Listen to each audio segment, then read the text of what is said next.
Okay, well, here we are. I'm delighted to share the Zoom screen with Larry. Why do I'm having a total blank on it. Bogad. It's Bogad, but also that's probably not even the pronunciation. This is how things get changed. Yeah, I think I was trying to say Bogard.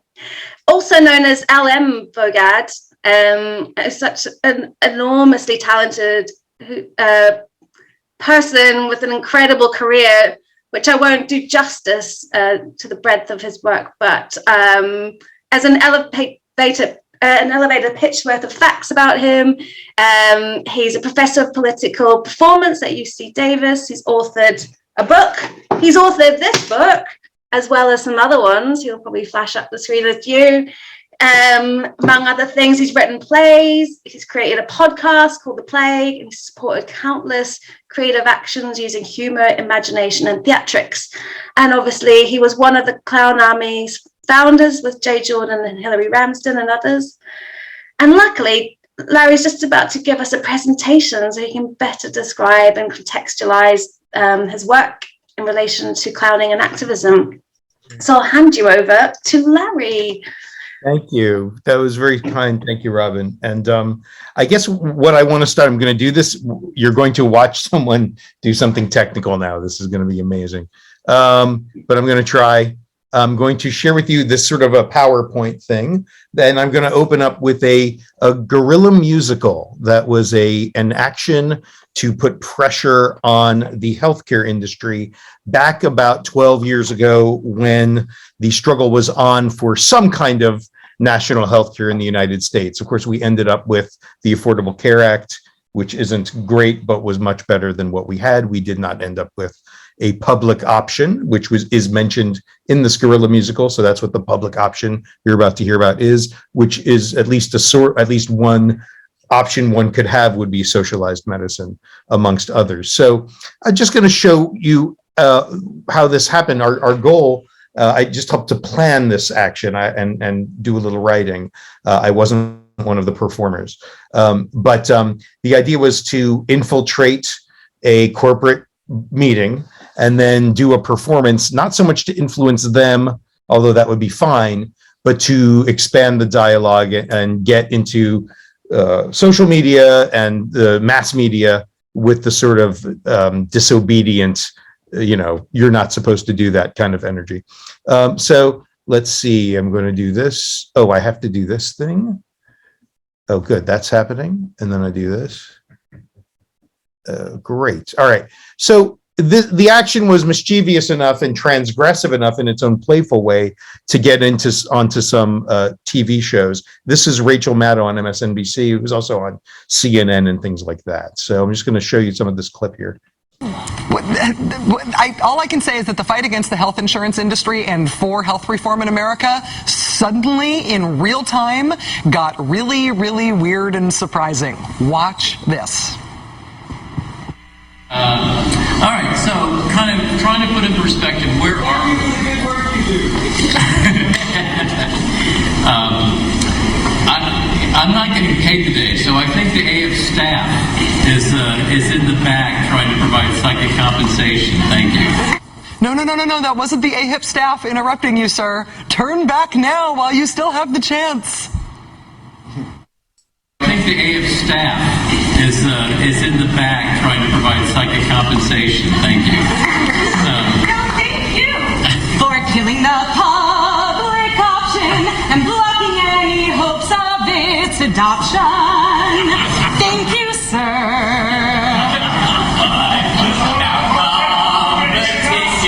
It's an old American tradition. So I've heard. And Olympia Snow said no, it croaked, right? No, the option's not dead. Or red explain. Who let these people in here? Yeah.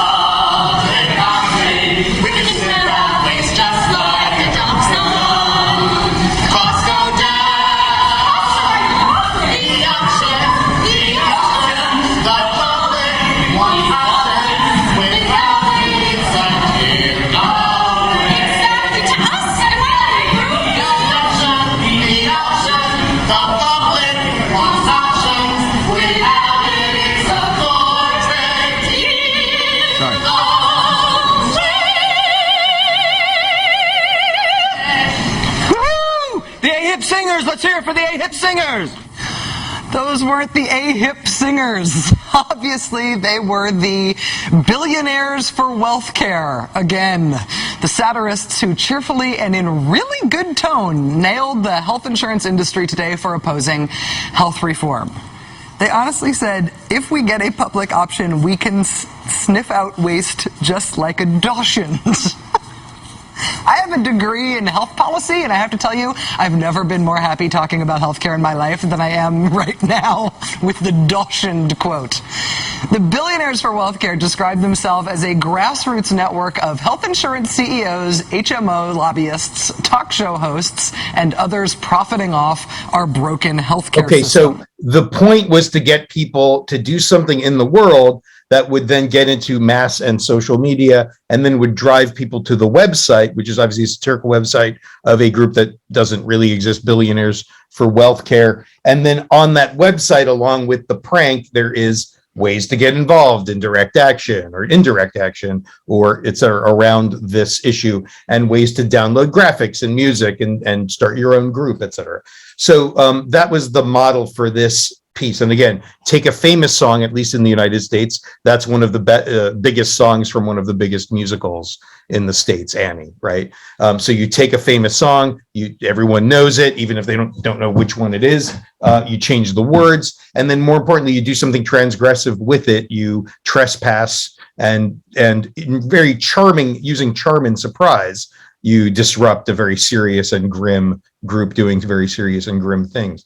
Now, is this a something that magically changes exactly what you wanted to change as much? No, but it's one action in a larger movement context, right? I don't want to overstate the impact, but given the budget and what we had to work with, it did a lot. One of the techniques I want to call attention to here before I move on to others is that the first person to stand up and sing has a sacred duty. You're the first one who's opening up what's happening. You're the first one. So that I felt that that person needed to praise the corporate leader who was speaking. He was one of their main strategists, by the way. So it's too predictable to stand up. Obviously, something's happening that's weird, and then just denounce the guy, even if it's in a funny way. But to be obeisant and like over obedient and praise him for helping to destroy healthcare. Again, that first of all is confusing and strange enough to just delay the security enough. You saw the security's dragging everyone out. Well, they had that extra 5 seconds because of the weirdness of the opening moment, I believe. And it also just makes it more interesting and less cliche. Now, that, in my mind, and the way I was trying to figure out this kind of work for myself many years ago, actually draws on, it looks nothing like this. It's not nearly as important. It's not nearly as just important historically or dignified, but nevertheless, it and lots of things like it owe a great debt to the actions of the civil rights movement, who said, we're going to dramatize the oppression. We're going to create, and they use this term, socio-drama. So when you saw these sit-ins at racist, segregated lunch counters, for example, and many other public spaces, folks went there with a rigorously disciplined and rehearsed action that was based on the idea of getting tactical surprise when you lack strategic power, that anticipated the response of the oppressor and incorporated that violent or horrible response into the dramaturgy of your action as you intend it. So yes, by the way, this is part of radical clowning too, but this is not, this is serious people getting ready to be beaten up, arrested, harassed. But what these kind of disobedient actions did, just insisting on integrating something that was segregated and taking the punishment for it over and over and over again. We now know from the record that these kinds of actions leveraged a great deal of power, and I should say force, for the civil rights movement. It increased energy of participation. It swelled the ranks of the organization's donations and in-kind donations and lawyers, et cetera. People got mobilized into the action because of these sociodramas, which again emphasize discipline, surprise, and anticipating and incorporating the response of the oppressor or your opponent, right? So then you go back to something as ridiculous as our musical. Yeah, It's not as, please don't get me wrong, I'm not saying it's not anything as near as important as this. It's just inspired by and is a strange mutant descendant of these actions in terms of thinking when you lack strategic power, being the trickster who is doing something they didn't expect and leveraging that surprise. Okay. And this is a great photo I love of the activists who did actions like that, rehearsing being harassed, rehearsing having smoke blown in their face or being slapped or yelled at. It didn't just, it's just not like, oh, let's do this. They rehearsed and conditioned their bodies for the attacks and harassment they were going to have, because you don't just do this off the cuff, right? And when we train as clowns and we spend all this time in our clown training, of course it's different. I'm just trying to point out, we have ancestors and they're very important.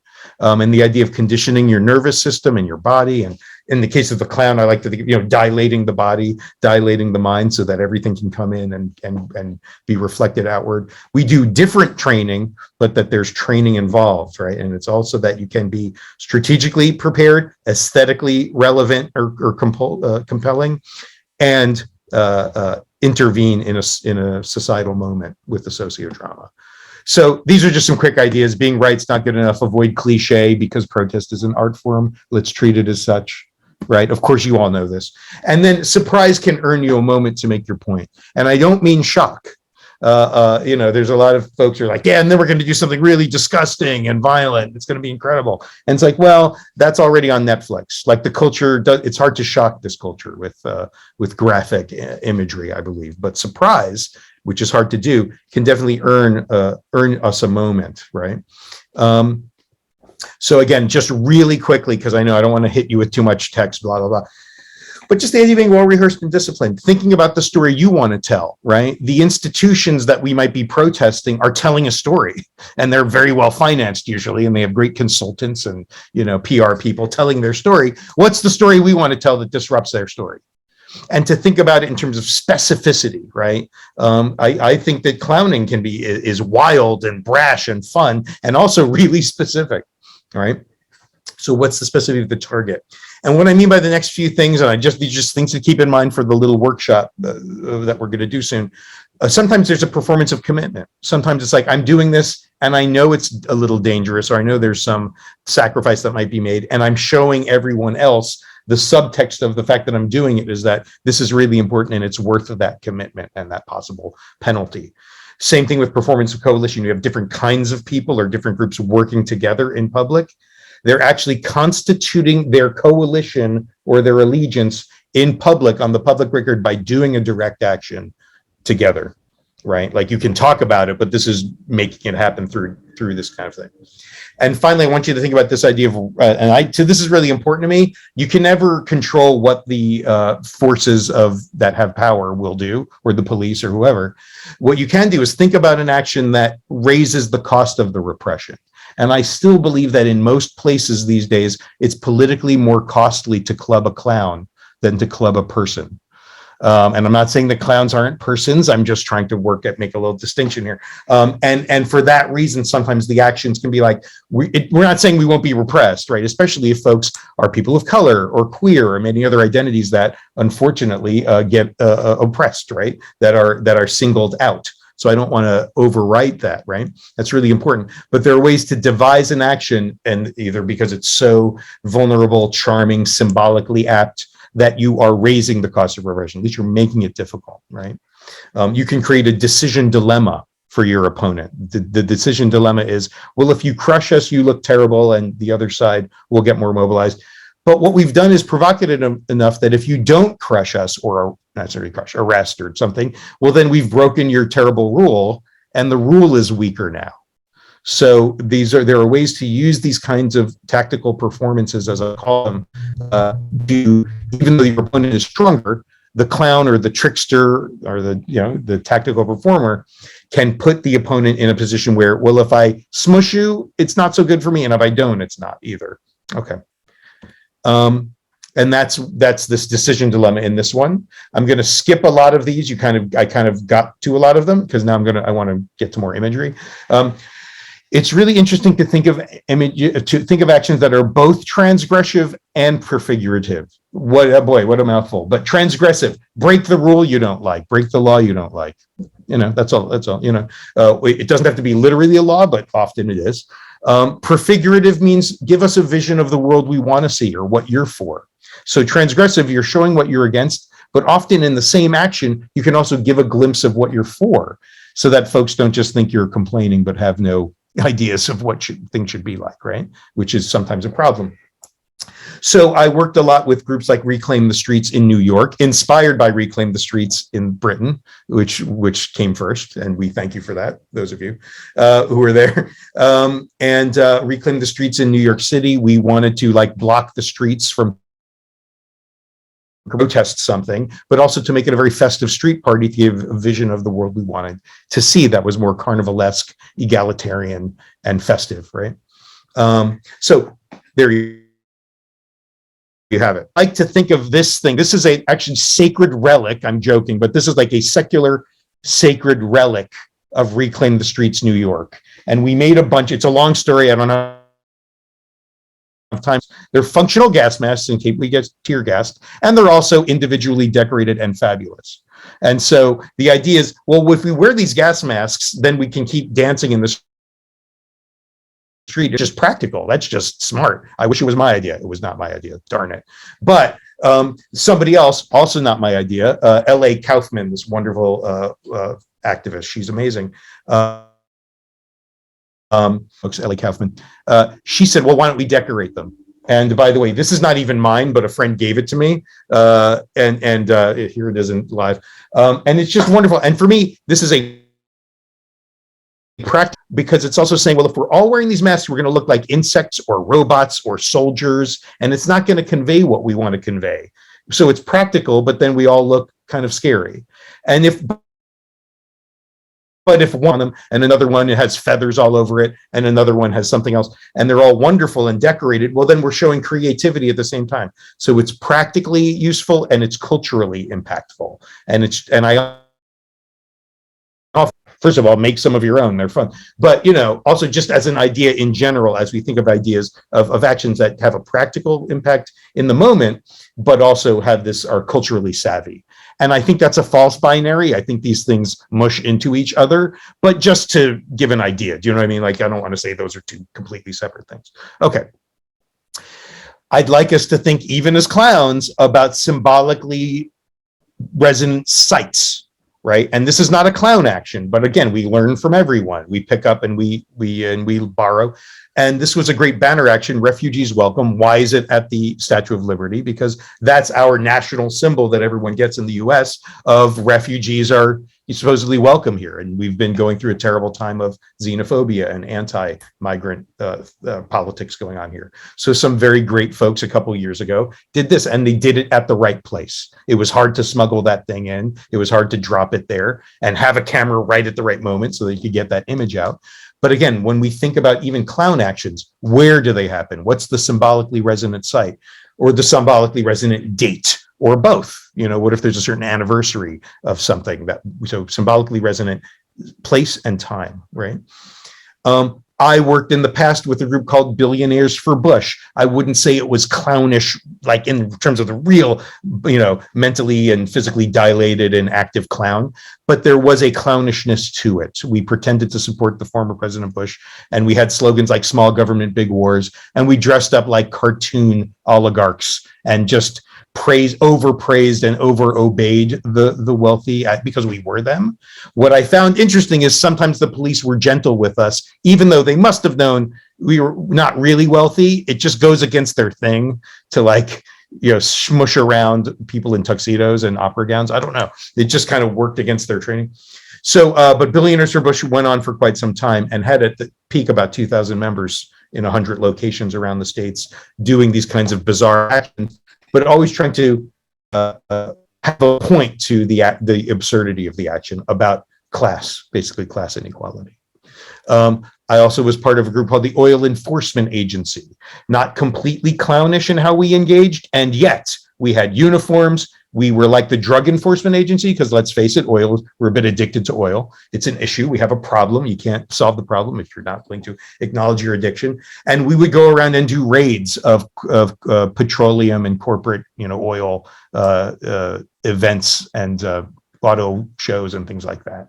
And it would get ridiculous pretty quickly, right? But we did have this symbol of the skull and cross gas pumps. It was something that you would look at and go, what, is this real? Oh, I get it. So people got to be part of the joke pretty quickly if they got it. Okay. Oh, hang on. Then I want to get to the clown army, because I know I'm trying to move pretty quickly here. And you've heard a lot about the CIRCA, the Clandestine Insurgent Rebel Clown Army. I was lucky enough to be a professor of political performance at University of Birmingham. I was in Britain at the time. Received an email from Jay Jordan, our wonderful friend who did a wonderful workshop for the last round. And I was invited to come to the first meeting and figure out what this clown army thing could be.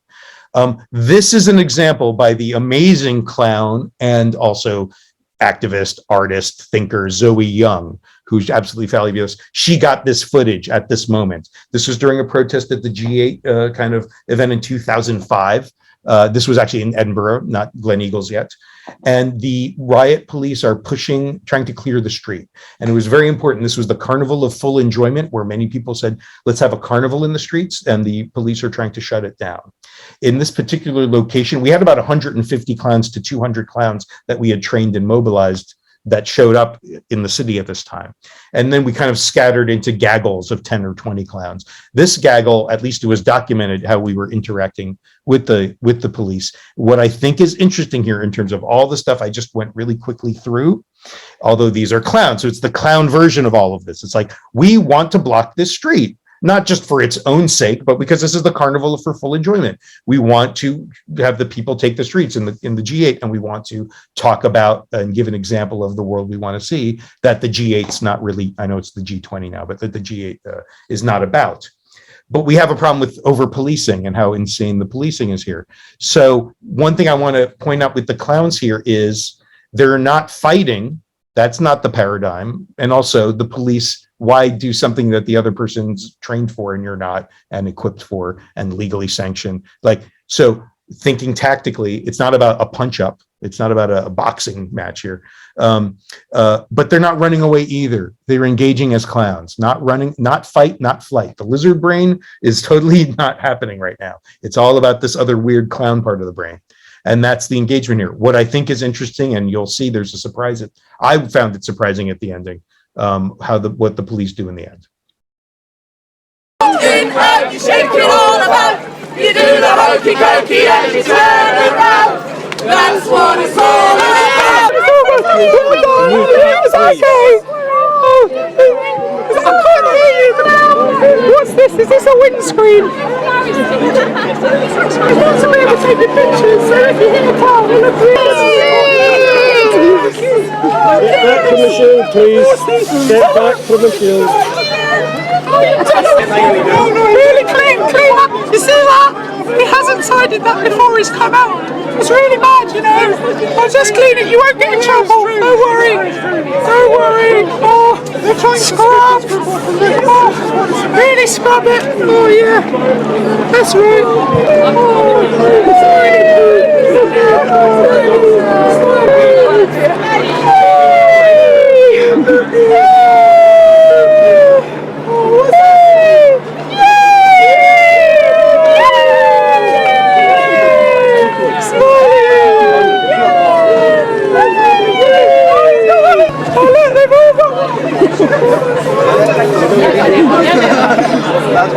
You know what we're here for? You're shooting the sun. They want to get on fire. Do you know what they're doing? They're doing like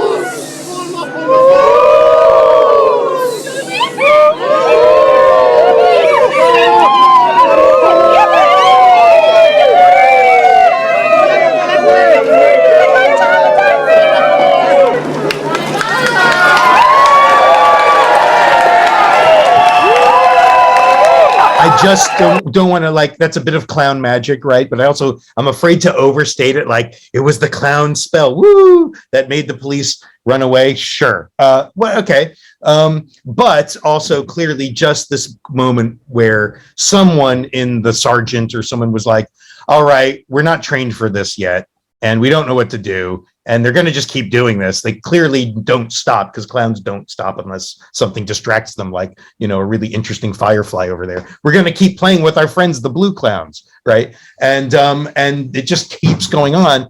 And it's outflanking them, not militarily, but just conceptually outflanking, right? And then they just have if they stay there, it's just going to go on like that, right? And again, the media approaches, now it's being documented. You could hit these clowns with clubs, and you really could. It would just be politically expensive. That's all. It didn't happen. My gaggle of clowns that I was with was at a different intersection, full disclosure. And we got baton charged by the police several times. We kept sneaking back and making it a whole thing. And then they would blow the whistle and charge at us again. So it went differently for us. It's not like it always goes that way. But even then, you make a moment of it. As I was literally running from the police, very glad that I wasn't wearing the big shoes. I thought about wearing clown shoes. You cannot run quickly in clown shoes. I can't anyway. I ran, and I made a point of the crowd that was watching. I was just yelling. I was like, well, what would what would I say? And I just said, wow, we must be really dangerous.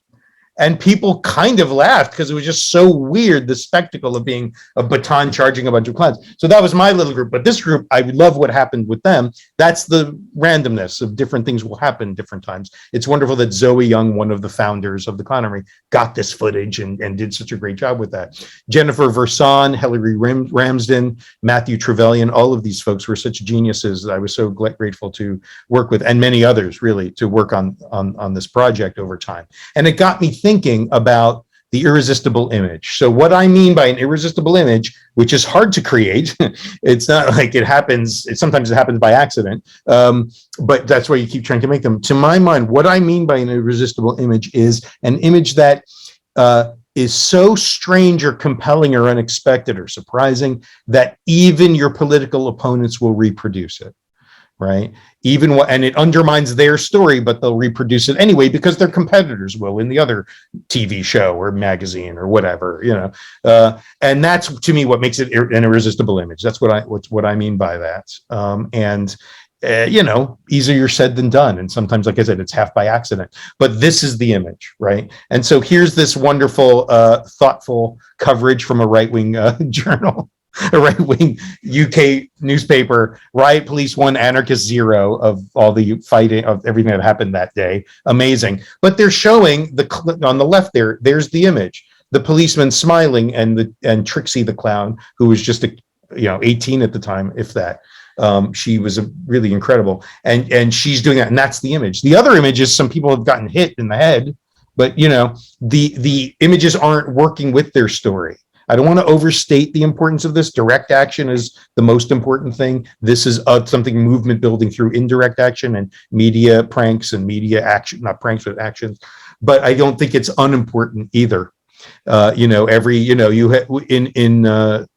have a lot of strategies that have to work together in an overall strategy.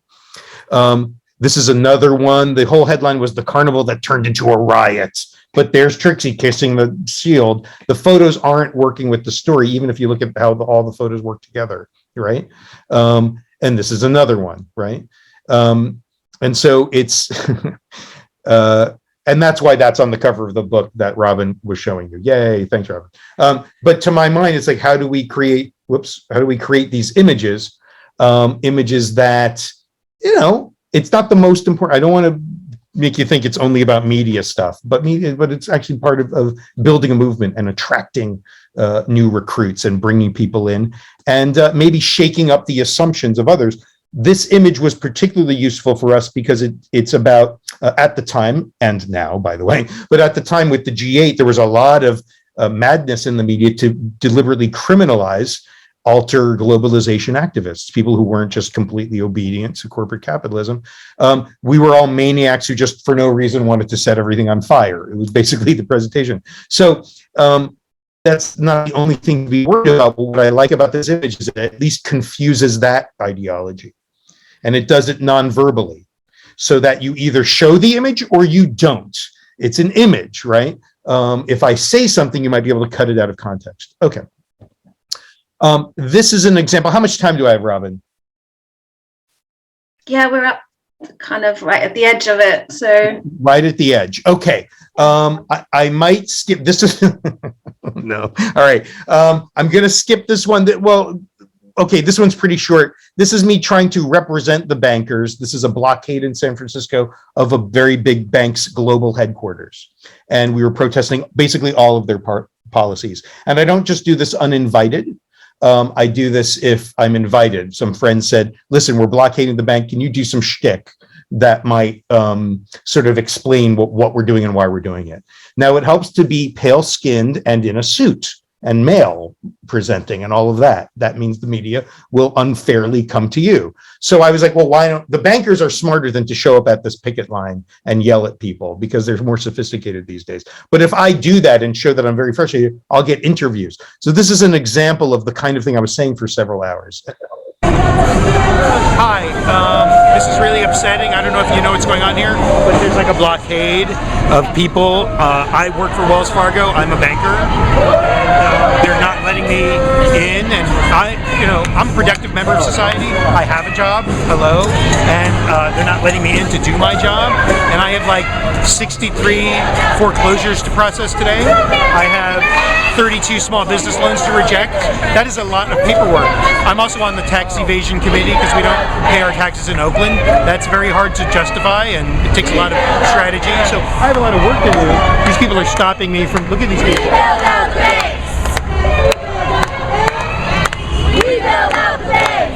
If I can just get your attention again, I want to show you like my job, just so people can understand this. This is my job. Basically, here's a house, and there's a family there, and they live in there, and then I kick them out onto the street, and then they're cold and shivering. It's sort of a Keith Haring effect that I'm going for, and that's my job, and that's what I do, and they're not allowing me to do my job today. It's not a good day in America. Okay, so I just want to give an example. It escalates. It starts maybe with the first few seconds, it could be real, and then it gets weird, like, wait, he wouldn't say that, and then it gets ridiculous, right? So the idea isn't to fool people, but to gradually let them in on the joke and let them be part of the joke and join in on it. So that's the 30 minutes, right? I think we're, if not more.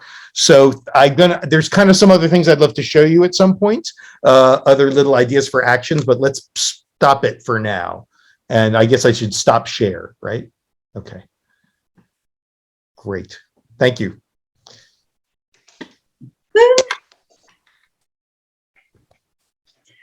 You can pop it back on gallery view, but thank you so much, Larry. That was so insightful, so inspiring, and loved the sort of trickster elements coming through in so many different ways. And folks, this is your wee break, because after this, we're gonna jump up, and then after a warm-up, Larry's going to start to do a practical session that sort of also brings in some of this, some of these points. So go, if you haven't got a right-wing text to pee on, go to the toilet now. You've got 3 minutes. That's a 3-minute wee.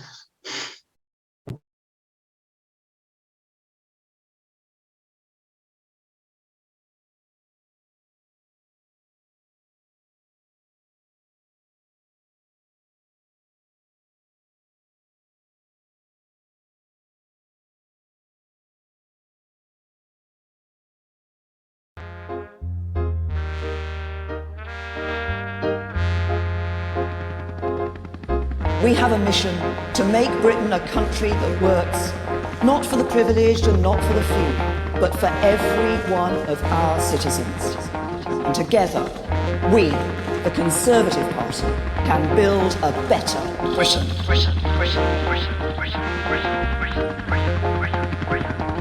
She's a liar, liar.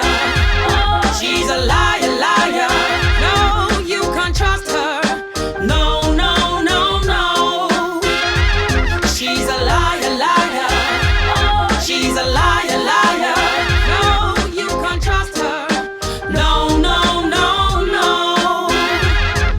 We all know politicians like telling lies. Big ones, little ones, porcupines, saying they're strong and stable, won't disguise. We're still being taken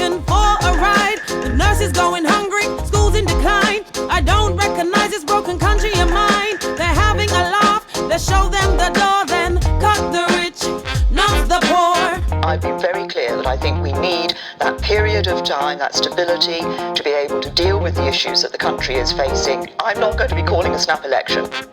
She's a liar, liar. She's a liar, liar. No, you can't trust her. No, no, no, no. She's a liar, liar. She's a liar, liar. No, you can't trust her. No, no, no, no. I want to have a government that doesn't think that fascism is where it's at. 'Cause putting the mother of all bombs into tiny hands can go very wrong. I'm hoping for a future for my child where she can grow and feel inspired. Do everything in your power you can. People rising up is the only plan.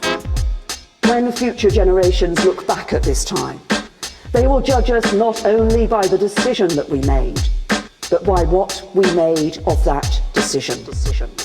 They will see that we shaped them a brighter future. They will know that we built them a better Britain. She's a liar, liar. She's a liar, liar. You can't trust her. No, no, no, no. She's a liar, liar. She's a liar, liar. No, you can't trust her. No, no, no, no. She's a liar, liar. She's a liar, liar. You can't trust her. No, no, no, no. She's a liar, liar. She's a liar, liar. You can't trust her. No, no, no, no. Welcome back. You're there in your little Zoom room. Pop your video on, and we're going to jump up now and do a little warm up. I'm going to do a quick version so we can get back on track with time. So yeah, coming to standing, make sure you've got a bit of space around you because we're going to have a mega shakeout. I needed this earlier. I had a coffee at midday and it's still it's running through my veins. Okay, so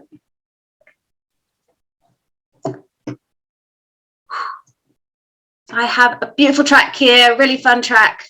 So it's 3.5 minutes of shake. So it's shaking everything, shaking your butt, shaking your arms, shake your head, go wild. And at some point in this dance, make sure you come up and give a little shake to camera and see if you can do a little connection with some of your friends here through the screen. But yeah, this is for you to enjoy and release everything. Okay, here we go.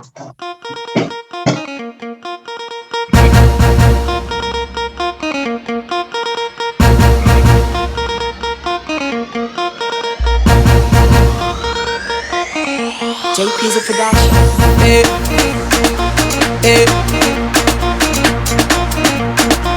It's okay.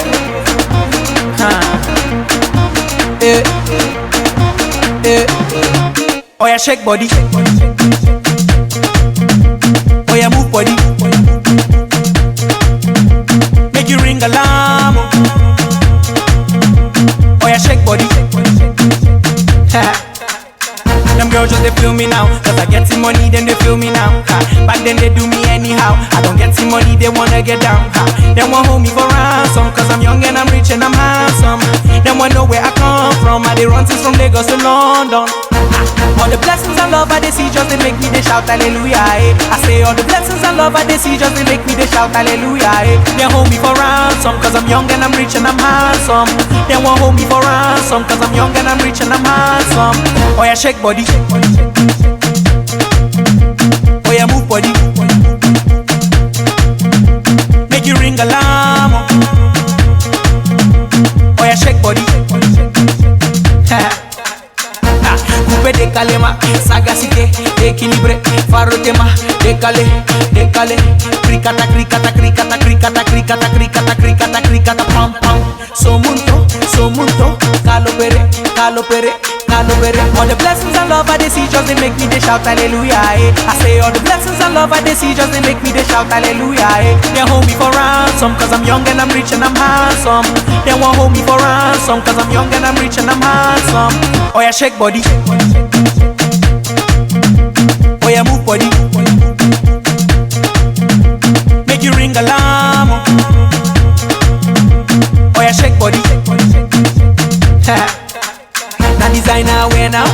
take all the girls unaware now. Ha, I'm the man of the year now. And my music they blow everywhere now. Ha, all the way from KD, the whole world now just to hear me. Ha, my haters just to fear me, and nobody feed double dare me. All the blessings and love I they see just they make me they shout hallelujah. Eh. I say all the blessings and love I they see just they make me they shout hallelujah. Eh. They hold me for ransom cause I'm young and I'm rich and I'm handsome. They won't hold me for ransom cause I'm young and I'm rich and I'm handsome. Oh yeah, shake body.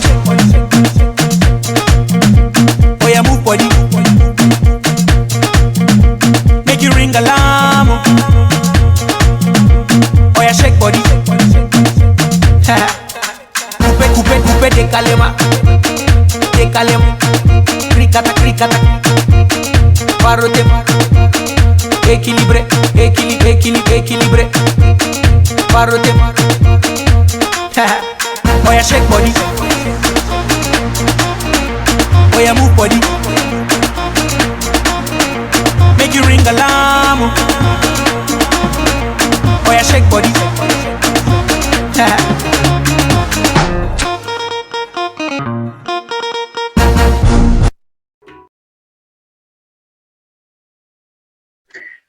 Yeah, woo. Great. Well done.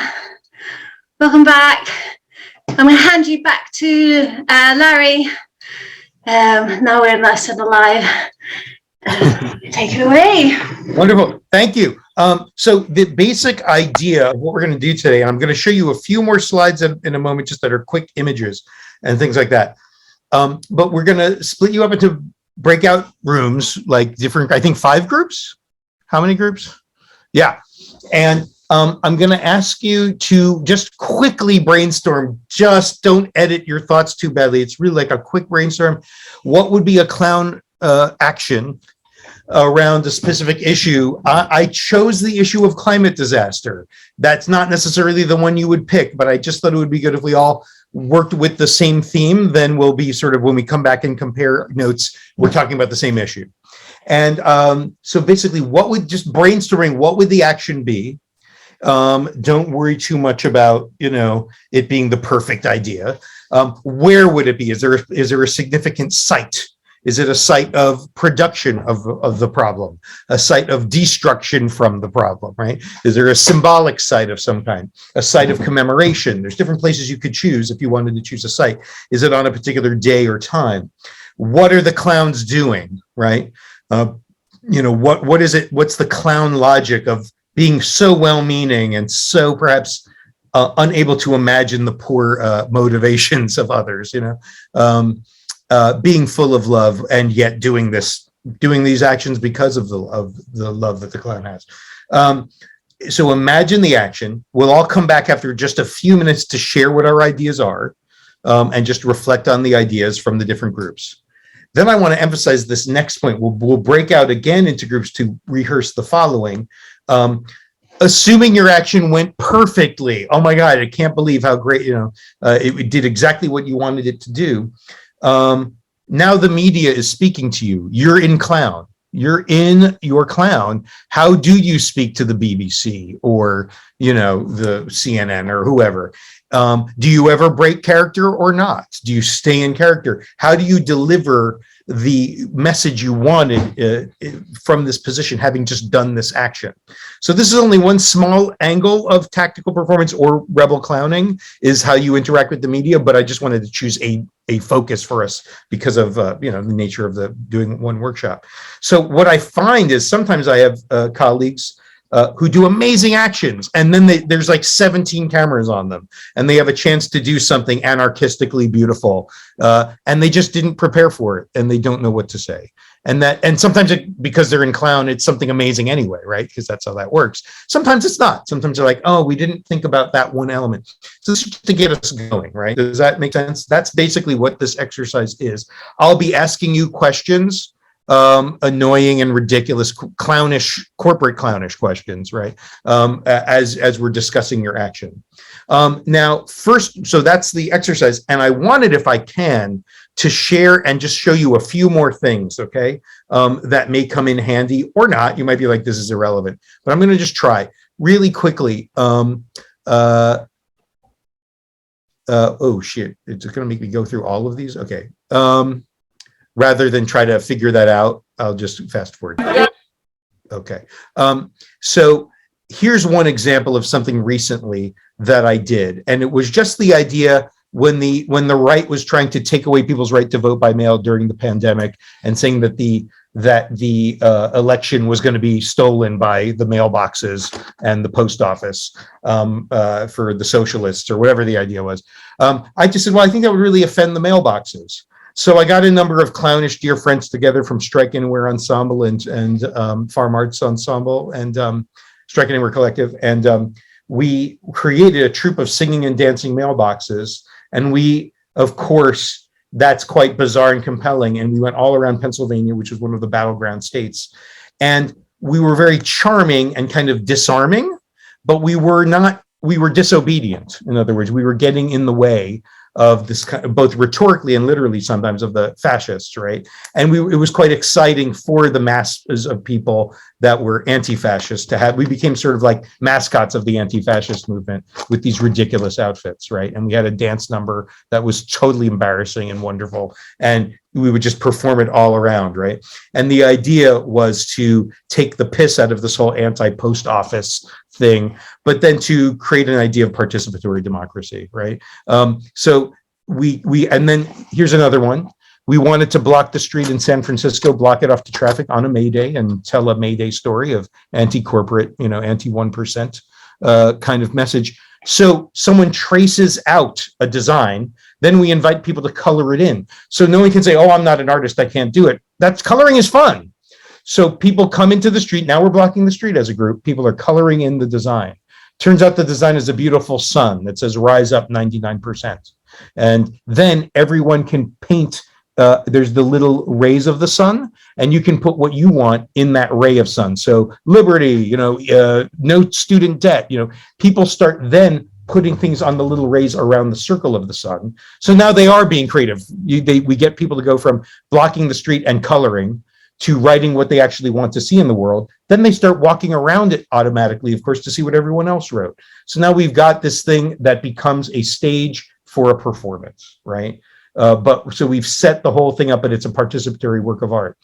Last one, I think, is this one where folks went to a march and they wanted to welcome people into the United States. So they had this big border fence on wheels, and people could just walk through it and be welcomed into the United States. It's just this beautiful way to make a demonstration. It's a participatory piece of art, right? Okay, that's it for now, except let's look at some signs that are good. This is a Black Lives Matter action. This was an action in Barcelona to laugh at the authorities. And I think I'll leave you with those. I think that's it. And I just wanted to share those so that we can think about ways to create images. What would be your equivalent? So I think now it's time to, if everyone gets it, the groups will be 3 or 4 people. And don't censor yourselves and don't worry about it. Just think about what's a climate disaster clown action where we want to make our point, maybe raise the crest of repression, all the things we sort of talked about.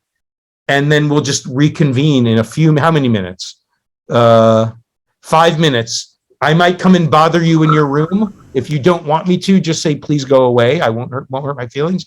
Let's break for 5 minutes and just brainstorm an action. Ready, go.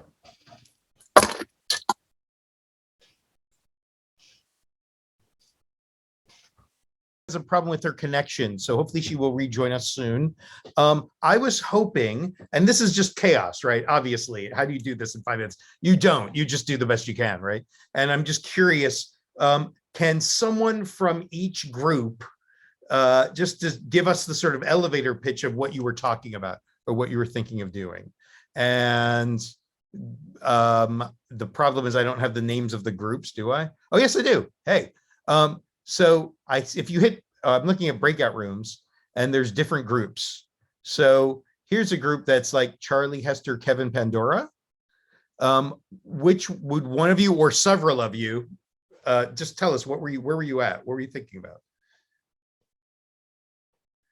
And maybe someone raise their hand so you know who's going to speak. I think we should all on mic, shouldn't we? Because we didn't come up with anything, really.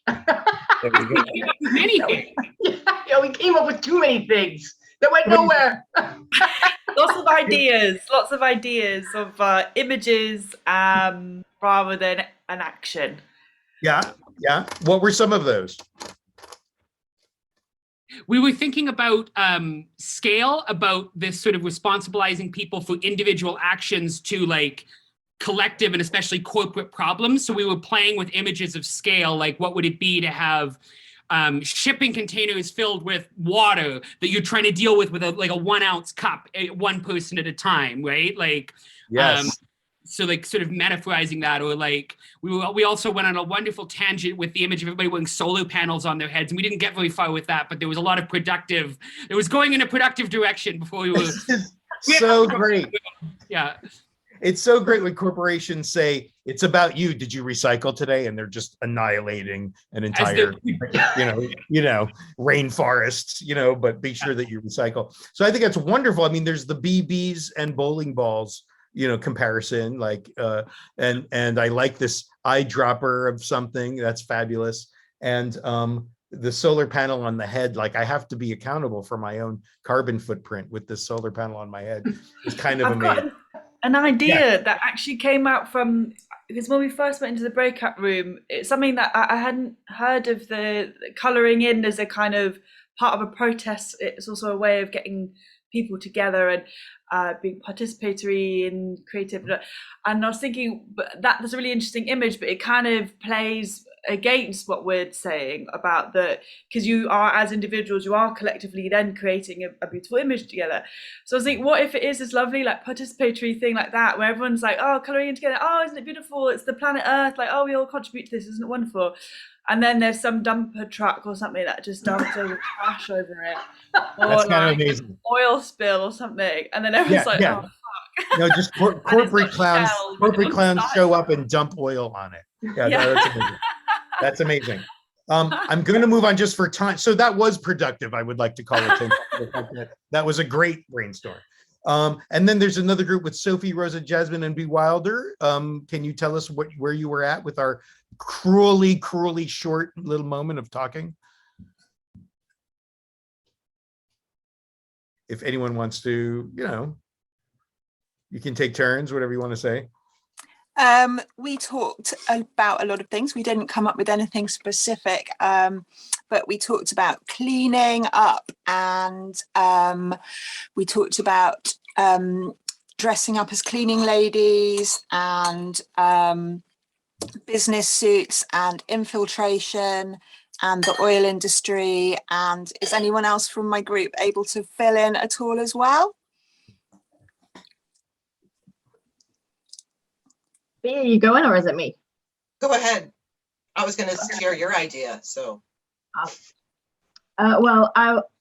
we talked a bit about kind of exactly which audience we're trying to reach, and kind of a bit like what the last group were talking about like kind of not trying to responsibilize necessarily individuals, but trying to reach the people who are, more collectively in power, responsible for these things.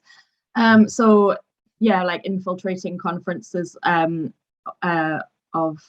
the banking, investments, things like that. There was an image of like clowns on a beach collecting plastic and crying over every single bit of litter that they find, and maybe dressed as beachgoers, and also like a kind of oil baron rodeo. So just will not get off the horses, like the on that kind of buckaroo thing, and they just won't get off it. That was another image that you could play around with, like very silly horses. And are the horses clowns as well? Yeah, it's a wonderful image. Okay, right. There's a lot there. I mean, and it's in different directions, but I like the idea. I mean, the horse bucking the CEO, et cetera. I mean, that could infiltrate and suddenly happen in the corporate conference. I don't know. Like, if we combine some of these ideas, but I like the idea of cleaning too. And almost there's a wonderful type of action many of you may have heard about, which is like returning the garbage to the people who create it. So wonderfully, like the Zod, where Jay Jordan lives, is this great resistant commune.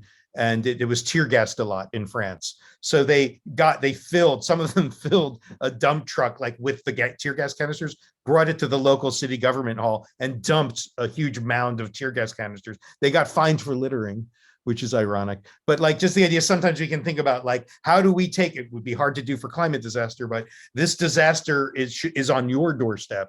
It's actually on all of our doorsteps, right? So anyway, just the beginning of ideas, but these are great. I'm going to move on just for time. Room 3, it's Aji and Kerdwin, Katie, Saskia. What was going on in your pandemonium of the moment? Is that my group? I can't remember yes. Okay. Kind of we're talking about being in a petrol station and then kind of setting up our own kind of thing within a petrol station. Lots of ideas. Some of it was kind of alternative transport, so kind of clown cars and unicycles, clown shoes for walking.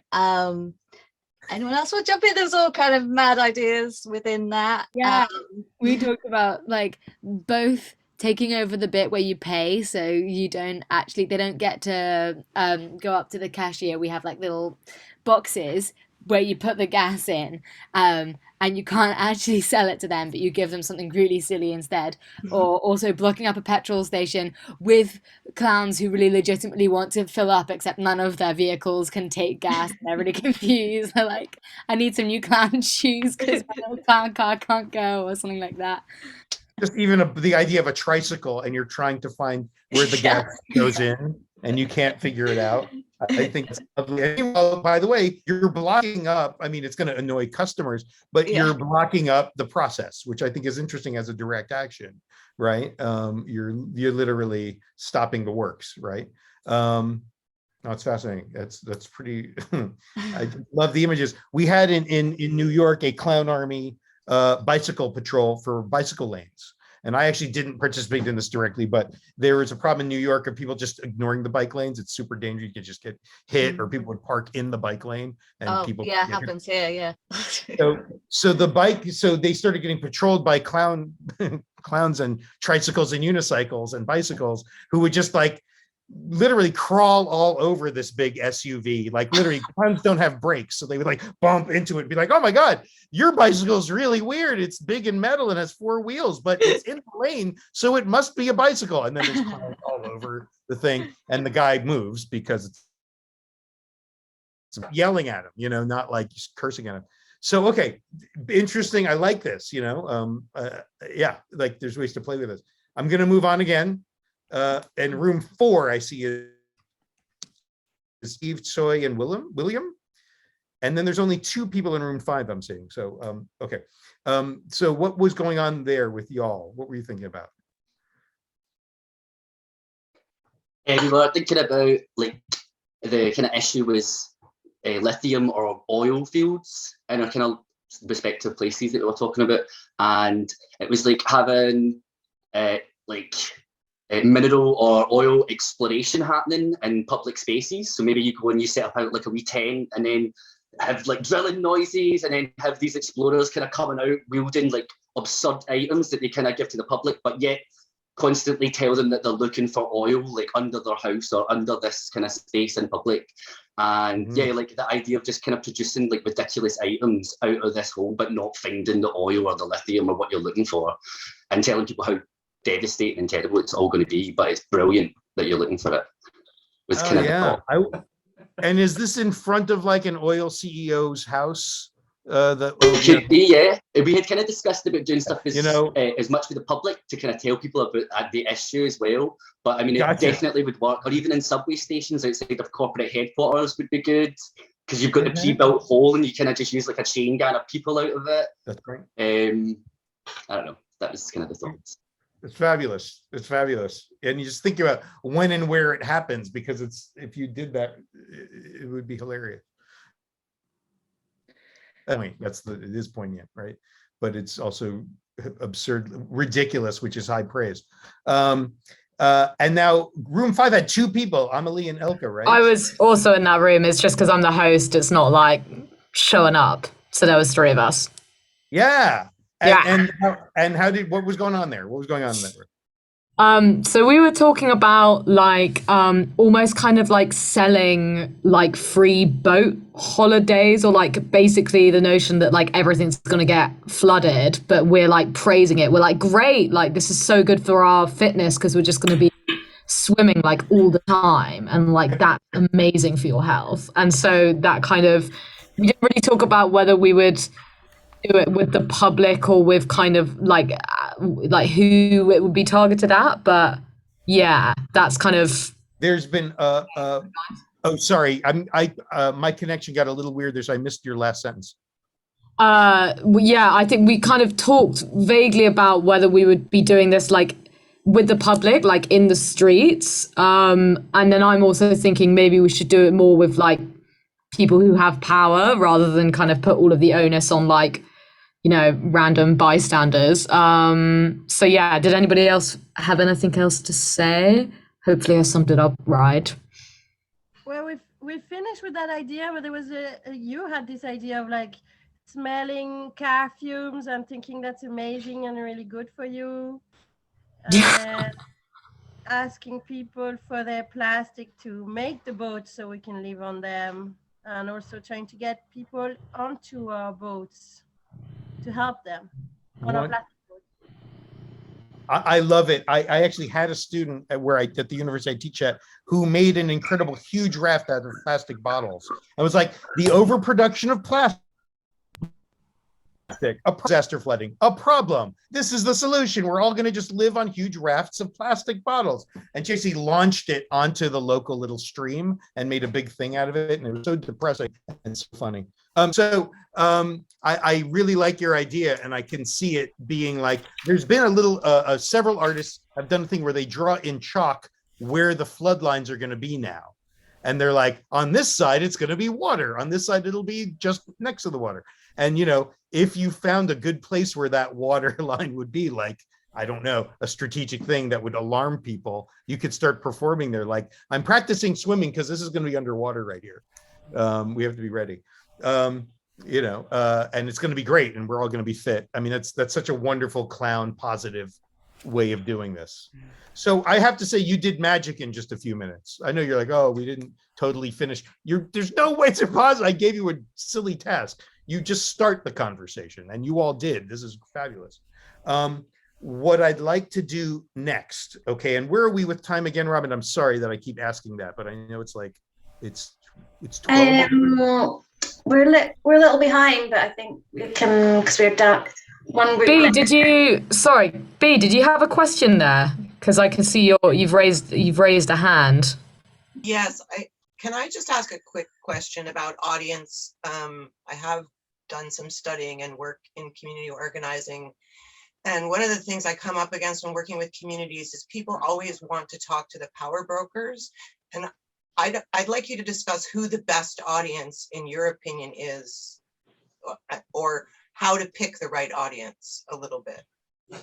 Okay, that is like, you know, it really varies from campaign to campaign. If you're like, this campaign, we're doing it with this social movement and these organizations, and they've decided this is the target, it's this corporation, this is when they're vulnerable on this date because they're merging with this other corporation and it's tying up a lot of their capital. So we want to hit them on this day. And if we really embarrass them and raise the cost of their business, they're more likely to fold on this issue because it costs them less than if they didn't. So sometimes it gets really into that kind of territory of tactics where clown activists need to talk to researchers and activists in big movements to make that kind of decision.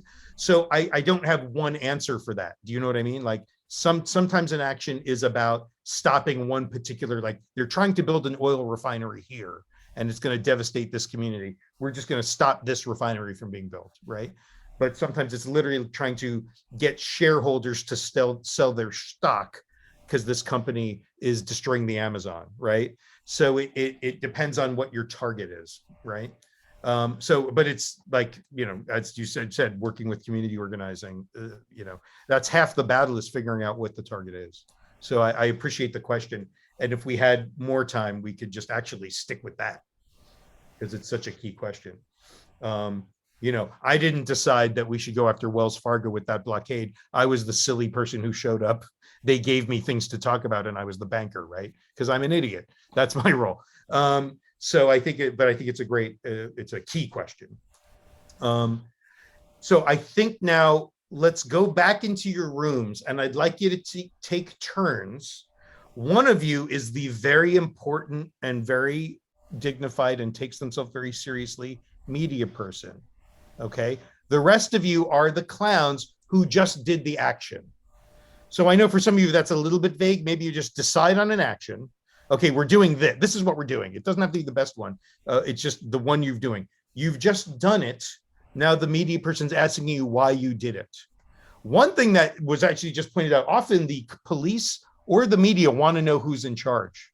And that's always fun as a clown to play with. As the clown army, we would say, they're in charge, and we'd be pointing at a dog or a fire hydrant or the sun. You know, that's the person that's in charge, because we're anarchists.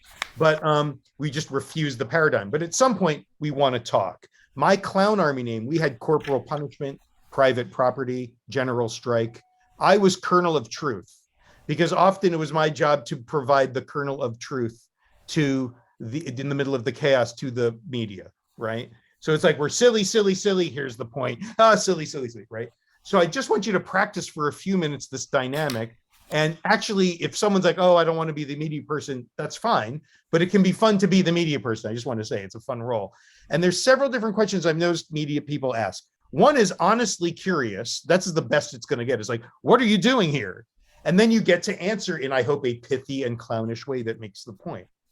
The other way is just mindlessly aggressive, like, why do you hate Great Britain? You know, just, and you have to be able to deal with that question in some way, right? Even if you don't answer it. And the other question is just bizarre, like coming at you with something that they don't actually understand what's happening. And then you're both Dadaist artists, right? Dueling with flashlights, right? But it happens. So I'd like you to practice with that. I mean, this is just my life experience. I don't know about yours, but like, you know, actual honestly curious is great, because then you get to do your thing. How do you deal with weird aggression? Why do you hate democracy? You know, why do you hate capitalism? You know, those are fun questions. And then sometimes it's just like, you know, how did you get here? You're like, okay, that's weird. You know, so I'd like you to pick a media person, really quickly try to decide, all right, which action did we just finish? And that will affect the questions. And then try to relate just for a few minutes, and then we'll come back and we'll practice it with the larger group, okay? I know it's quick. Let's do it. Breakout rooms. 5 minutes. I'll bring you back. Hi, how's everyone doing? Excellent, wonderful. Maybe we'll start, and it's going to be quick. It'll just be a couple of minutes each, and then we'll talk quickly, and we'll go to the next group. Is that all right? And I think we'll start with Charlie, Hester, Kevin, Pandora, and maybe everyone else. If you turn your camera off, then we'll just be looking at them, and that might be a good way to do it. Should we leave our microphones on so we can hear laughter? Yes, that's a great idea. Everyone, so what did you just do? And again, it can be very straightforward, simple, or not totally worked out. You've had no time, so it's fine. But what is it that you just did here, you bunch of clowns? Well, we were on the beach. And I'm not the media person. I'm actually asking, so we all know what the thing was. Sorry. We're on the beach. We're on the beach, and we're collecting plastic with solar panels on our head. That's amazing. Okay, so you sent out a press release. The word got out. There's media crews on the beach watching you do this, right? And then a media person will actually come up to you. So it's like, excuse me. What? I'm with the BBC. What are you all doing? What's happening here? We're gathering. Yeah. Yeah. On the beach. Gathering. Yeah. Gathering the plastic. Yeah, on the beach. The beach. We're gathering the beach. The beach. And why is this happening? Why are you doing this? And Try what to is save it the on your planet. head? Sorry. We're trying to save the beach. Yeah. And save the plastic from the beach. Oh, I see. Is there a lot Putting of plastic on the beach. Right. And who's in charge here? Which one of you is in charge? Just so I know. All right. That's not okay. Who should I talk to? Charlie. Oh. Right. Okay. I just want to know what's going, like, why are you wearing those things on your head? What is happening here? They're solar panels, right? Uh-huh. And you need a lot of sand to make solar panels. So, and well, sand is running out, right? Because of the concrete, and so we're here to gather sand. I see. To make more energy, right? For the solar panels. And its energy are those solar panels made out of this sand from this beach? They are? Yes. Yeah. Okay. Yeah. I'm That's just why trying we've to. got 4. We've got 4 from this whole beach. Oh God, the whole beach. Okay, I see. And is anything gasoline powered? What is all? You're just gathering. You're gathering the. What are you going to do with the bottles? Well, it's been a really hard day, and it's been quite emotional. Been crying a lot. So we've been holding our tears, so we can put them into the bottle. Yeah, and then we can put them back in the ocean and help with the rising sea levels. Because I think this is going to help with the production of sand, and therefore more solar panels. Because we've only got 4 at the moment. Right, you need more of them. Yeah, Right. Everyone's going to have a solar panel. Are you clowns concerned about the rising sea levels? Yeah. Concerned about the lack of solar panels on people's heads. Okay. And the rising sea levels. And the rising sea levels. Because every time you cry, we have more. And that's part of why we're collecting the plastic, is because then we can also gather our tears to give back to the ocean. Well, Yeah. And it's salt water. And you're crying because of the devastation. Is that what's happening? Because there's not enough sand. There's not enough sand. Right. It's been a really tough day. I feel quite dehydrated. A tough week. You dehydrated from crying, or just? I'm dehydrated from all the crying, and all the salty tears have gone. And I tried drinking some of the water, but then it just completely counteracts the Right. the rise of sea levels. I'm just trying to get this story, everyone. I'm just trying to get a story together, and we can edit it. If there is one thing that I should take from this experience with you, which certainly was more interesting than my usual beat, what would it be? What is the takeaway? Tears. Tears. Tears of a clown. Tears and some solar panels. If we all have a solar panel, then we will solve this problem.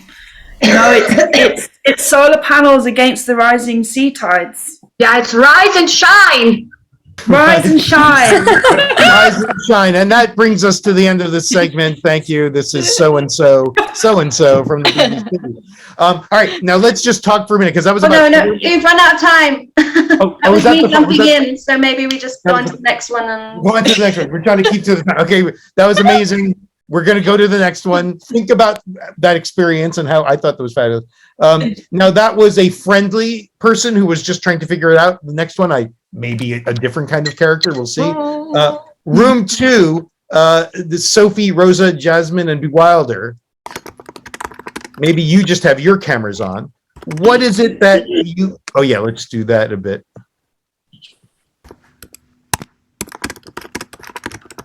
We went with the breaking out in a ride or die rodeo at a bank shareholders meeting. Amazing. So it's totally just happened. It caused all kinds of wonderful chaos, and it did exactly what you wanted it to do. You're in costume, I assume. You've probably been kicked out forcibly. You're on the street. No, are you still in there? Okay. Probably. And I'm just here. I would guess we were kicked out by now. Okay, all right. And I'm here. I'm just going to try to get the story. What am I looking at here? Who are you people? I won the rodeo. I am the champion. The Tar Sands have won the rodeo. Well, what is this about? And who's the horse? Which one of you are the horse? Well, you want it straight from the horse's mouth already? Well, I'm a little insulted, but you can ask them. I just Tar Sand. I don't care. Hey, you should ask the horse why his face is so long. I mean, what are you chewing? What are you all doing? And why did you just do that? This was a very nice meeting of nice people. Horse, why is your face so long? That's silly. Now, I think you all are here for a very serious reason, but you're being very, very silly. Well, I'm a stakeholder. I'm a stakeholder in the RBC Bank, and we are the biggest investment in the tar sands, and I fully support that. So, I just brought Slick and Tar Sands, my horses, with me to the meeting so that we could have a little rodeo to celebrate how great things are going with big oil. Like, we're making record profits. It's fantastic. But the horses, well, you better ask them. I do recommend you listen to Jasmine. Well, you should ask about their long faces. Hey, horse, why is your face so long? Hey, horse, why is your face so long? I'll go ahead. I can't believe you tricked me into asking the horse question. This is humiliating. But now, would you be serious for a second? Would you guys break character? I get you're doing a character. Can you just break character and talk about this issue seriously? Well, and also, I am voting for Pink Hat Lady. She makes a lot of sense. She should run the oil industry. Ride or die for oil, baby! Ride or die! Ride or die! I just love being ridden hard. That was a bit racy. Did that go live? Yes, that got out live.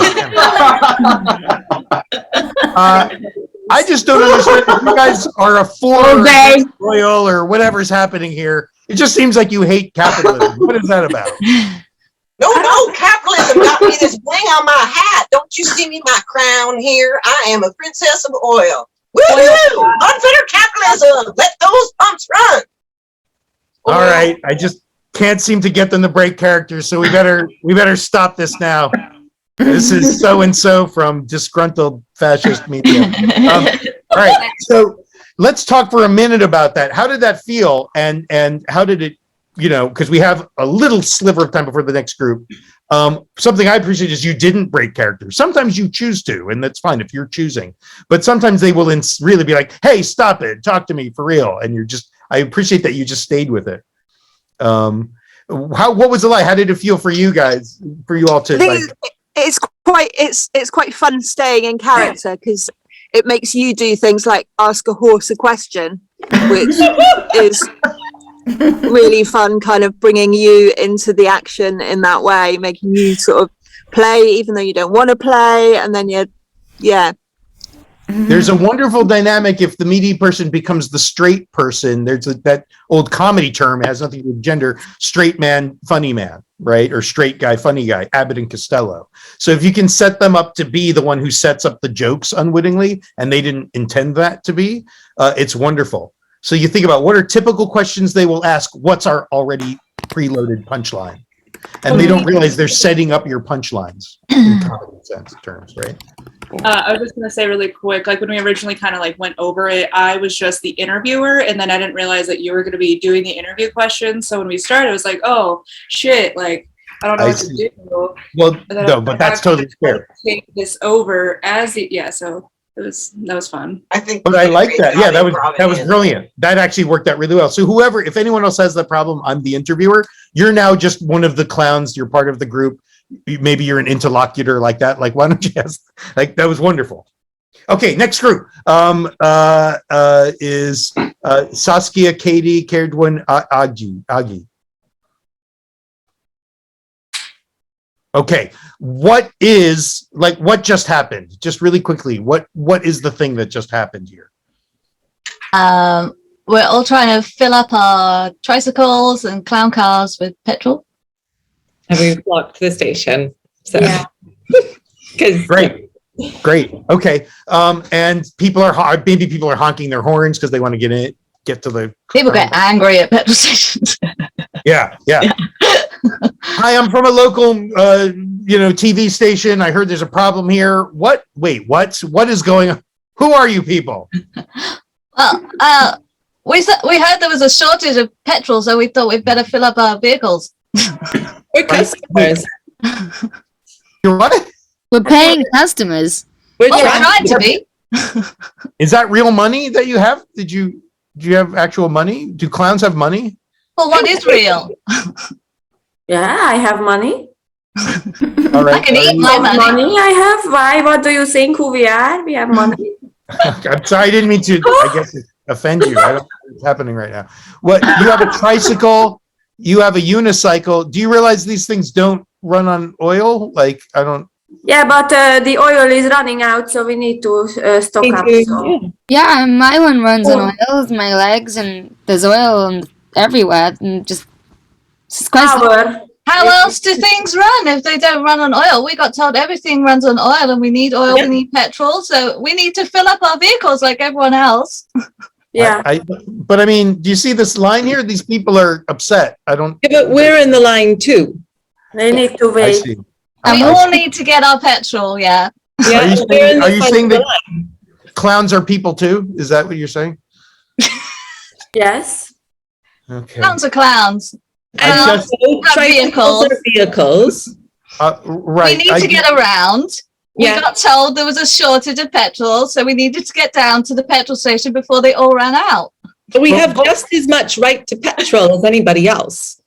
Right, but it seems that you're not taking it. It's taking a long time. No, they won't give it to us. It's really complicated.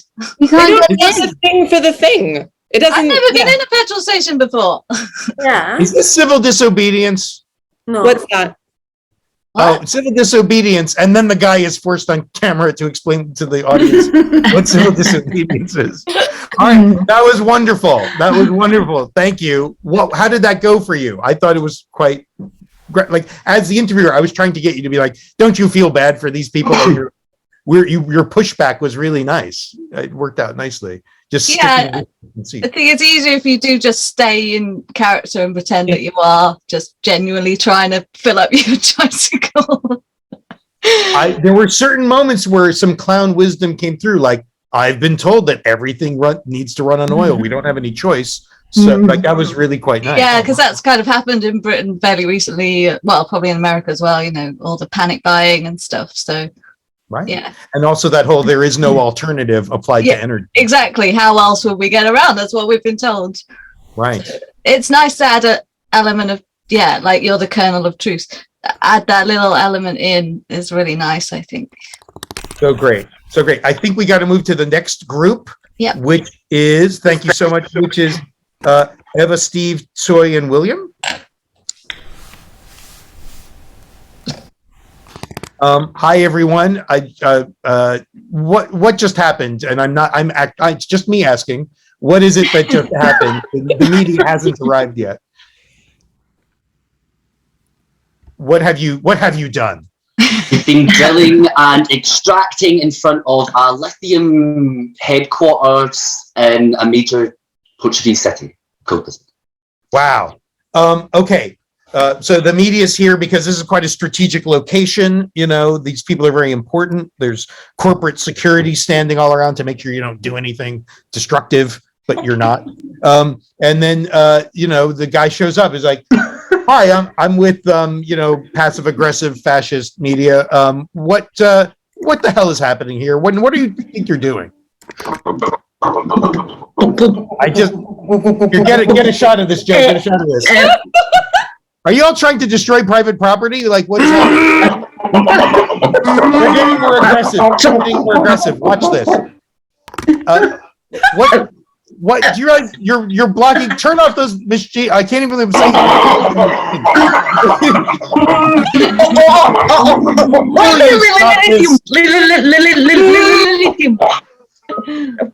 My God! What? Are you all actually clowns? Like, what are you talking about?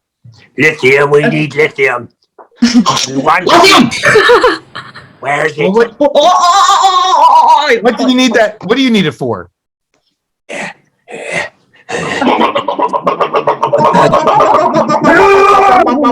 You realize you're blocking traffic, right? Like this is an important. Are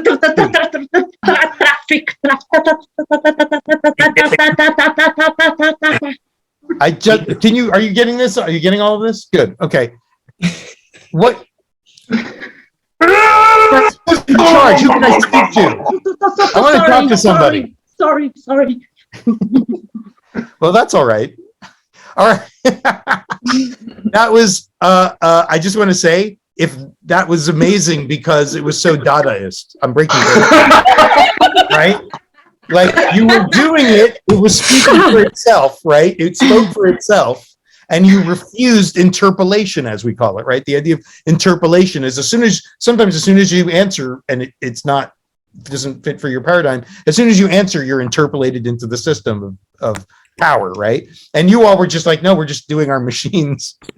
And it put me in the absurd position of asking you to turn off imaginary machine.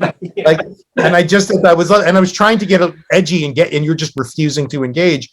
But if we shoot the image, and if the image is an irresistible image that is showing what you wanted to show as you're pulling things, maybe that's all you need, right? I thought that was a really interesting example. That was cool. Yeah. Thank you. Okay. The next one is Amelie, Elka, and Rish, right? I believe. Yeah. Okay. What's happening, or what just happened?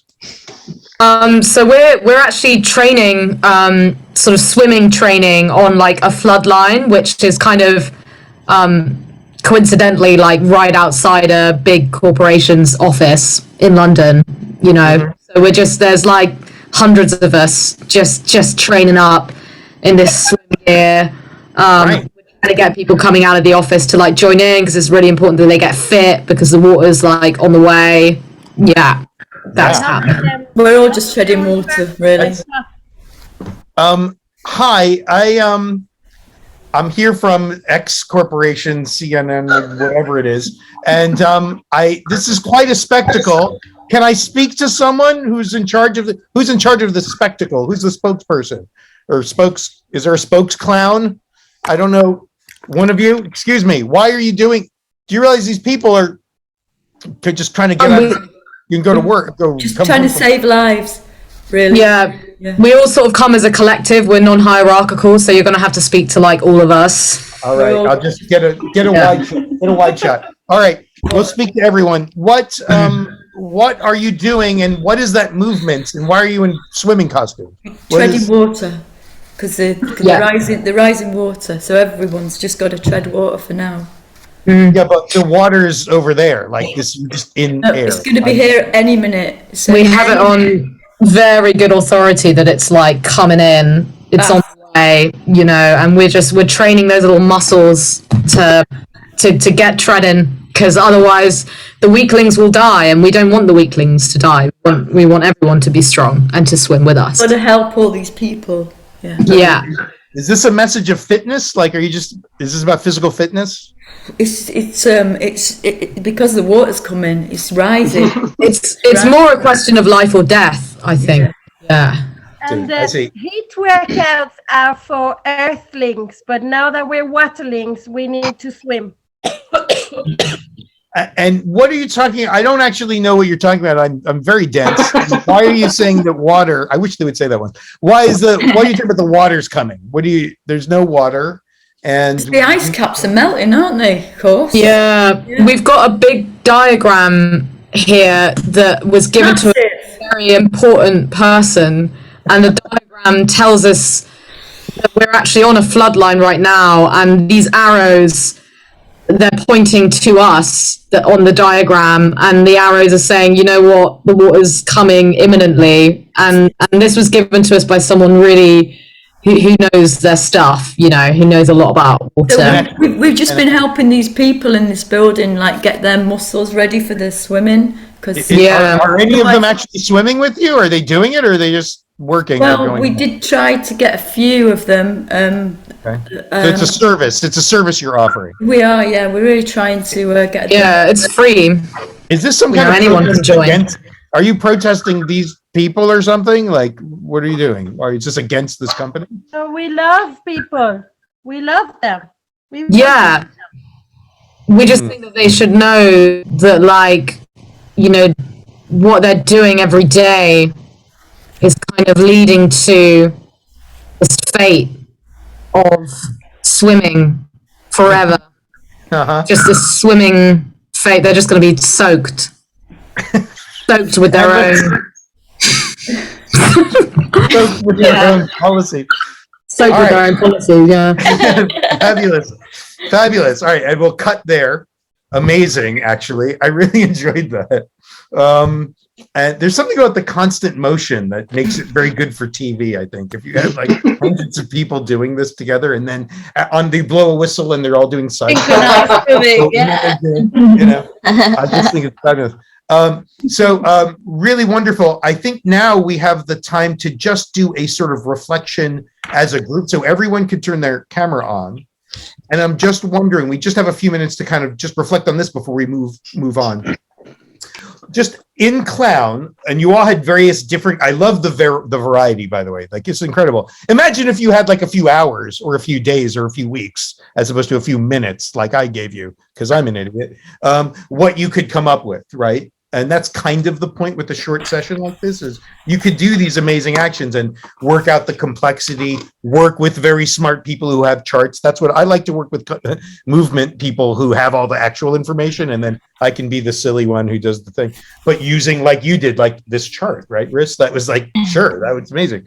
What was it like taking my perhaps awkward questions? I varied between a little bit hostile to just trying as a very non-clown person getting frustrated with clowns.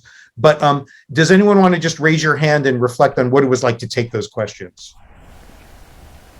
Oh yeah, Hester. It was really good being put on the spot because obviously we hadn't thought about it much, but then the clown logic as a group, we kind of fumbled our way through it. And actually, Pandora, when you said rise and shine, it's like, oh, that's such a good idea. That's the name of the action that I guess just came up in that moment. But so being under pressure like that to create something quick, and now it's got some ideas going of this could be something we could really easily do and go and make it happen. And in small groups, there are lots of people wherever in the world. You know, if you have access to a beach, we'll go down Weston-super-Mare here in the southwest. But yeah, to develop it a little bit more, but yeah, to being put on the spot like that, then we actually came up, the clown logic unfolded and it came up with some great ideas. It really did with your group, and I know we kind of, we moved fast past your group because of the timing, where I let it go a bit longer, right? So I'm so glad you said that, because that's exactly what I felt happening with your group, and they came together so wonderfully. And so you can put each other on the spot, but before, behind the scenes, and come up with these things. And then you'll still be put on the spot and unexpected things will happen when you're actually doing it. But it's wonderful to just mess around with each other. And there's a lot of clown army training exercises that are about putting each other on the spot in a fun way, not a bad way. And you just have to come up with something, right? So I love it. I love that. Who else has any reflections? There's a few hands raised. Can you see them? Charlie, then Rosa. Oh, yes, please. Could you call on? Who was next? Sorry. Charlie. Thank you. Just riffing on Hester, that felt like a rehearsal, right, where we were sort of improvising and figuring that out. But it does make me reflect on your sort of reflection on the need for working with people in the movement who might not be clowns but have the knowledge. Because I think we were playing a lot in the clown lives in a world of not knowing. But in order for the social action to be meaningful, it needs to be specific, which to me is another really important thing about clown, right? Clowns actually do have to be specific, right? So we kind of, I think, we're running into we were discovering in that rehearsal, so to speak, all the things we didn't know about what we were getting at, and therefore the clown can't be specific about it, right? So there seems to be a productive tension between the clown not knowing and the clown needing to be specific, right? Fabulous. Really great observation. Absolutely.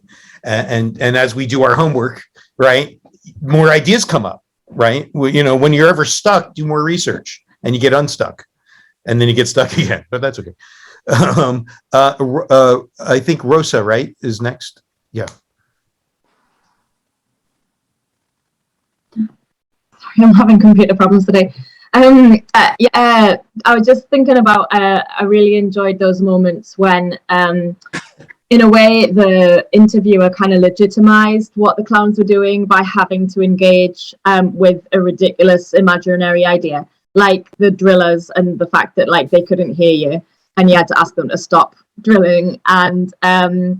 And then, like, I loved how they, for example, took words that you'd said as well and incorporated that into the drilling, and it just made you look so ridiculous. But like, and it's kind of like what bullies would do, right? But like the clowns can do it in that way. And then also, like, you know, when you were forced to actually start asking the horses to speak, and the, you know, like engaging with the different vehicles that the clowns had brought to the petrol station, like, all of that just felt like it was so brilliant because you were having to enter into the worlds that the clowns had created, and it's further legitimizing them.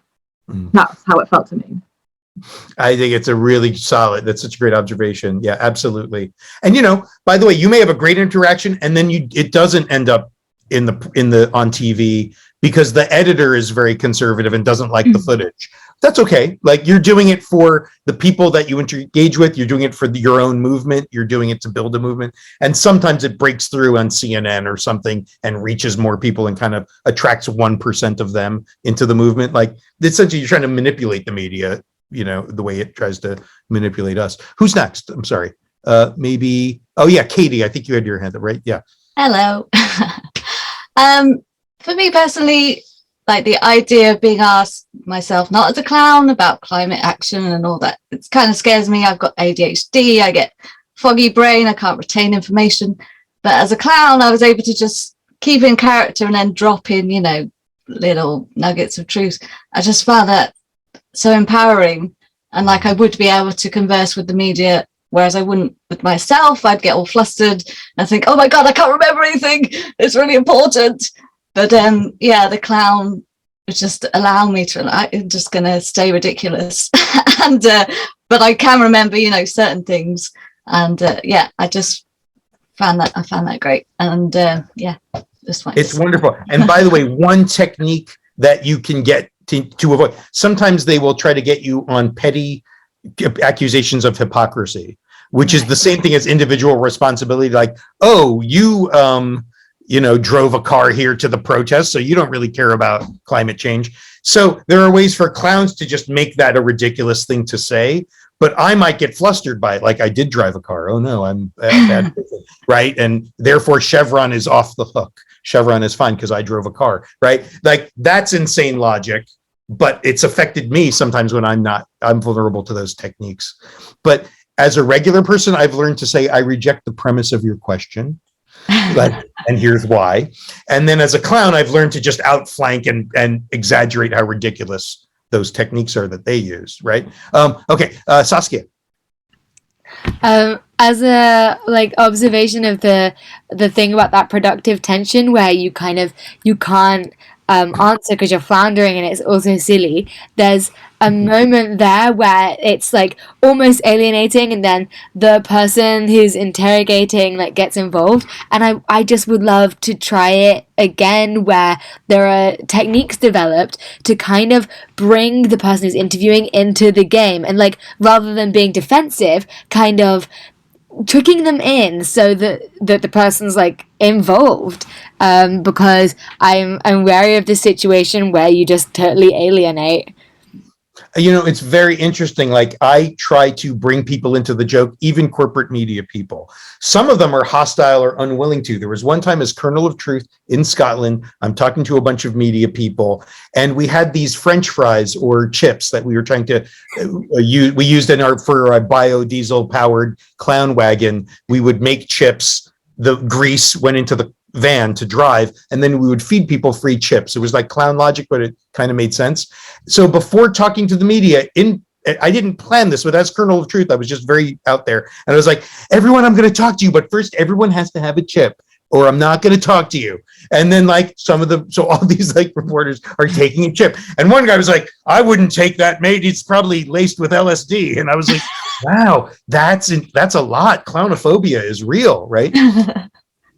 And sometimes you're going to get weird reactions where people are like, no, I'm not going to play. And you just, okay, cool, right? But if you can bring them in, it's amazing. I used to work with the Yes Men, and we had this thing with the thing called a survivor ball. And it's this big, just a long story, I don't have time, but like, it's a big round sphere you wear so you can survive climate disaster.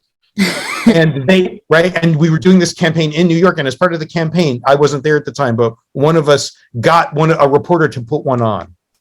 Wow. And she's a funny reporter, by the way. Like, she has a good sense of humor and she's kind of on side, so it worked out. But it was a great thing to do, right? In that sense, in the sense of what you're talking about. Yeah, that's great. That's basically coming with a game that you can play with them and having it in your bag so you can go, this is the moment, let's start that game. It's wonderful. That's a really good point. Super. Where are we at with time now, Robyn? Yeah. Yeah, I'm just wondering if we open more broadly. We've got about another 5 minutes, just if anyone had like questions for Larry, just generally about his work and anything you want to know. Now's your moment. Hi, Larry. Hi. I was interested to know when you kind of decided to explore your like clown as a way, to do political activism. What led you to that? Yeah. I had been working with social movement organizations and doing this. I used the term tactical performance, but it wasn't necessarily clown. And then I was getting more involved in using theater of the oppressed, coming from that tradition in Brazil that spread around the world. And that's not clown, but it is about improv, really listening, exploring different possibilities beyond the quotidian of what's possible, et cetera, right? So that was starting to open me up to more possibilities. So, and then I'm also was interested in performance art and doing a kind of performance art that uses humor and surprise. I was always thinking about humor and surprise.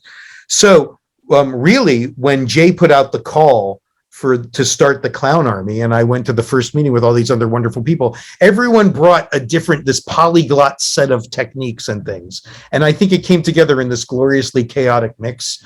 Someone was there to just teach civil disobedience, a progressive military veteran that could teach us how to actually march straight and turn at the same time, which is a skill.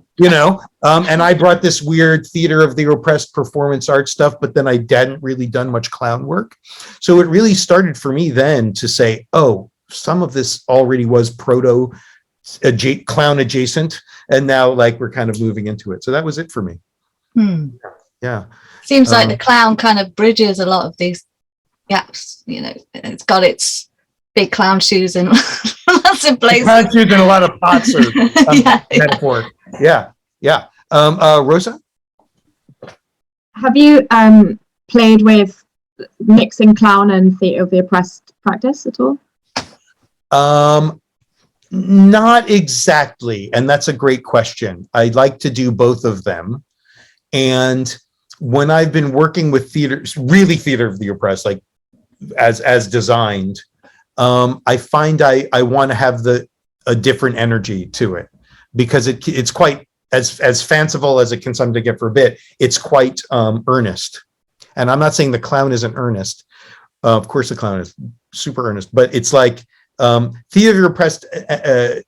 It can be metaphorical, and it also can be quite literal. I find that it's not, and I may get in trouble for this. It's not, and this I think is fine. It's not as playful.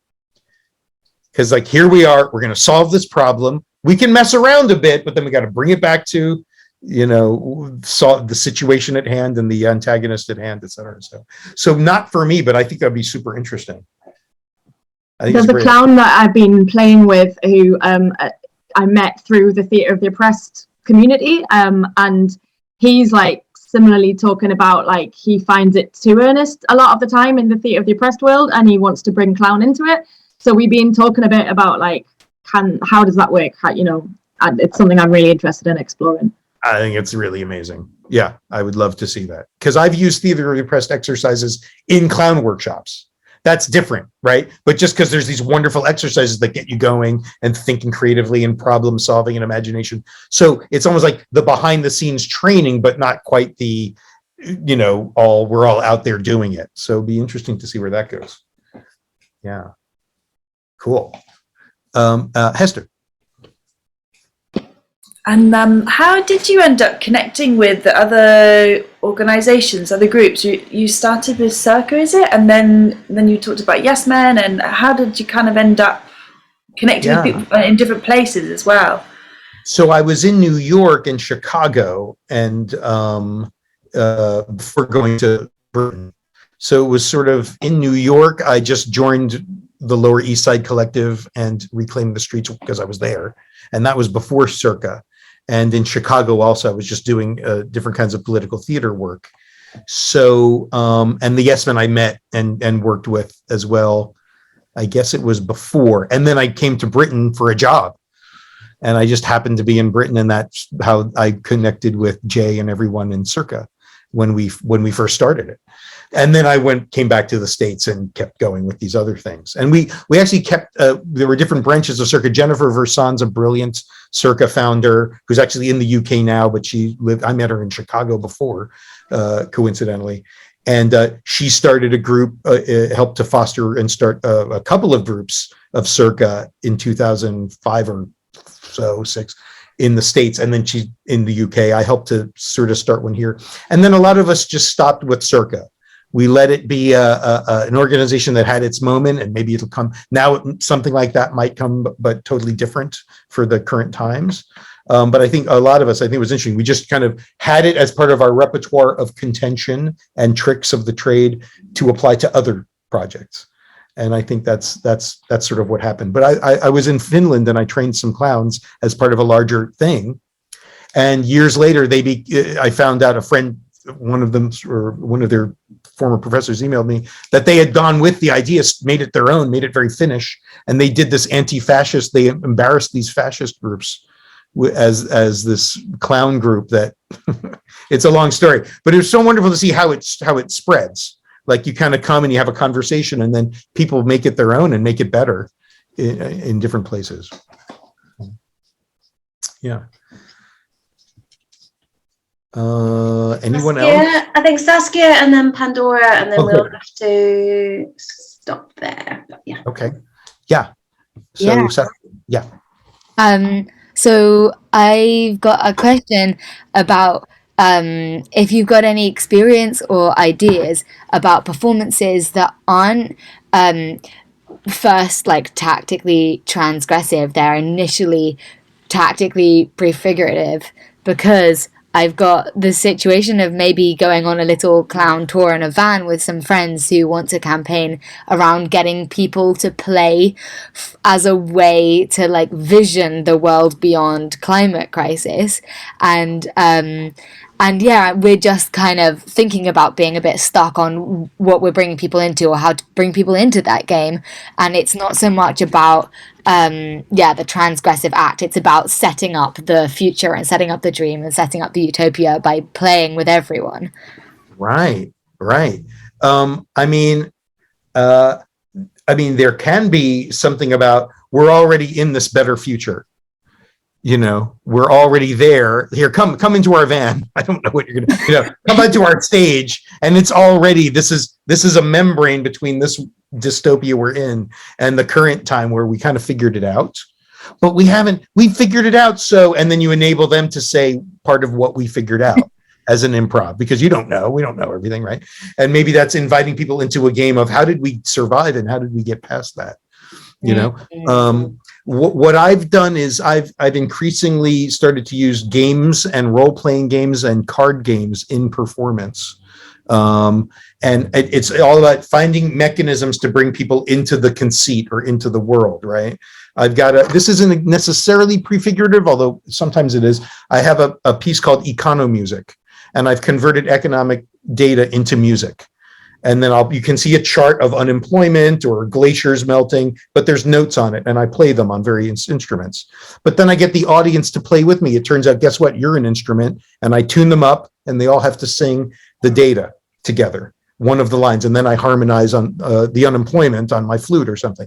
But they hear the data, they feel it in their larynxes and their lungs. They're getting the data visually and through their other parts of their nervous system, not just from another dry speech that they might not listen to, right? So it's prefigurative in that we're all making the music. It's totally dissonant and econo-cacophony, I like to call it. But we're all making this data something we can comprehend together.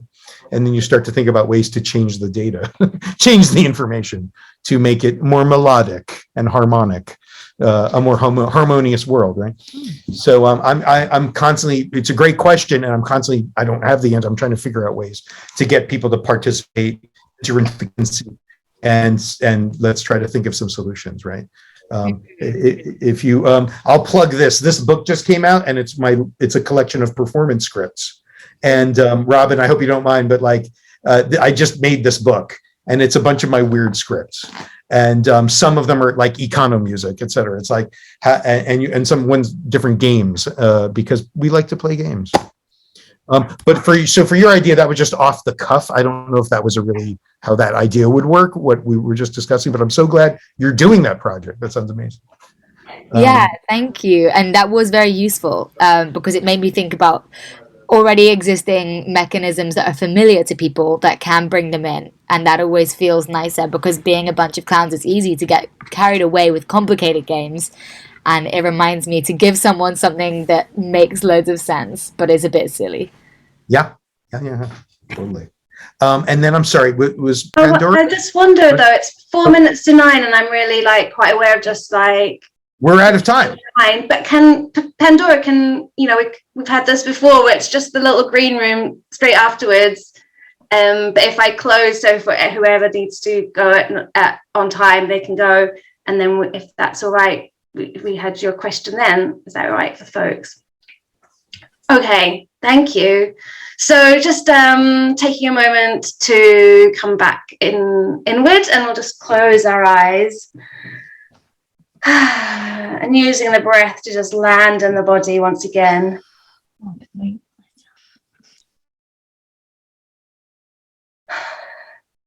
Feeling for what's alive in you right now. What's bubbling. And if you like, you can imagine those roots that we had that run deep and wide.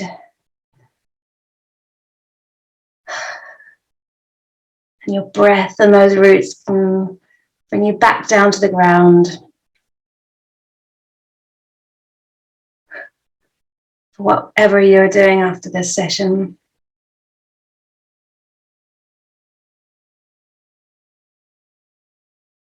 And if you can rest your attention on your mood, and your mood were a vegetable, how are you feeling right now? What vegetable are you feeling right now?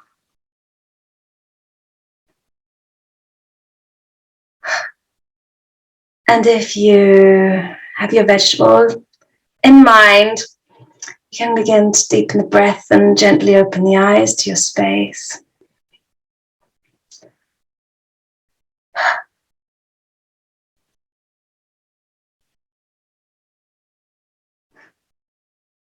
And just for time, I don't think we have time to go around for everyone, but how about we put our vegetables in the chat?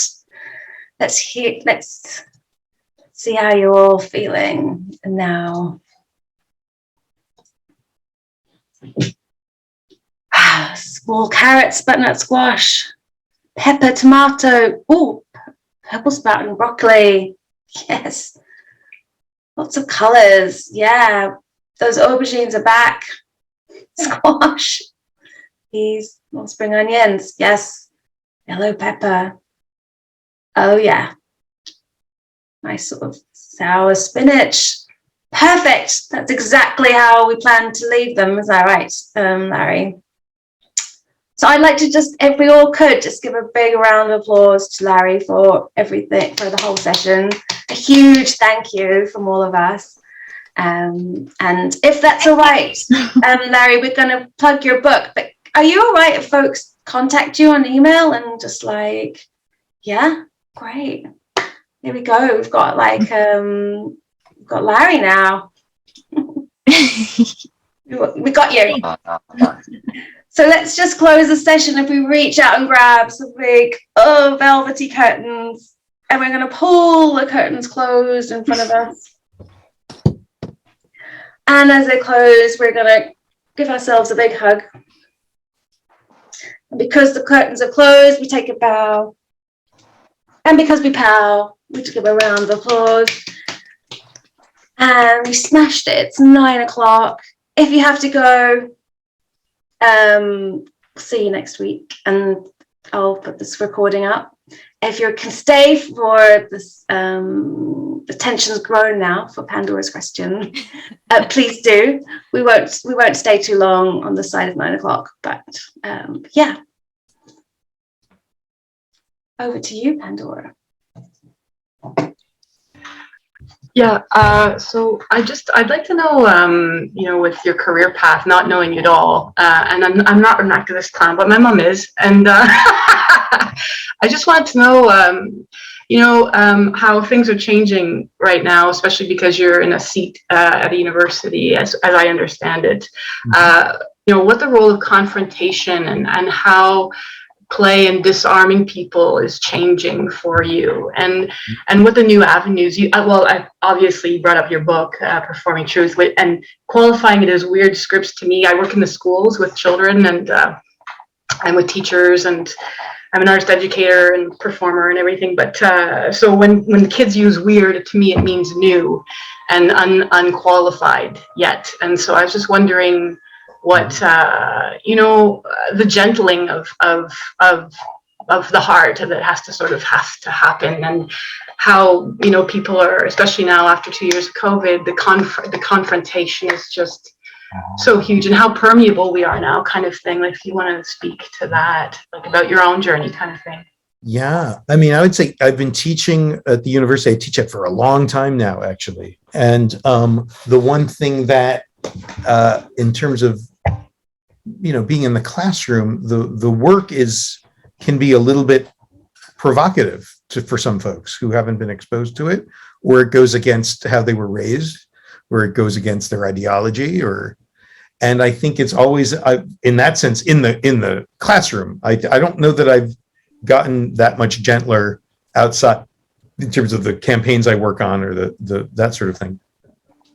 But I've realized, like, it's really important in the classroom to just give everyone space, and you don't have to agree with this. This is not a dictatorship, and this is a dialogue, and but then not to censor myself too much either.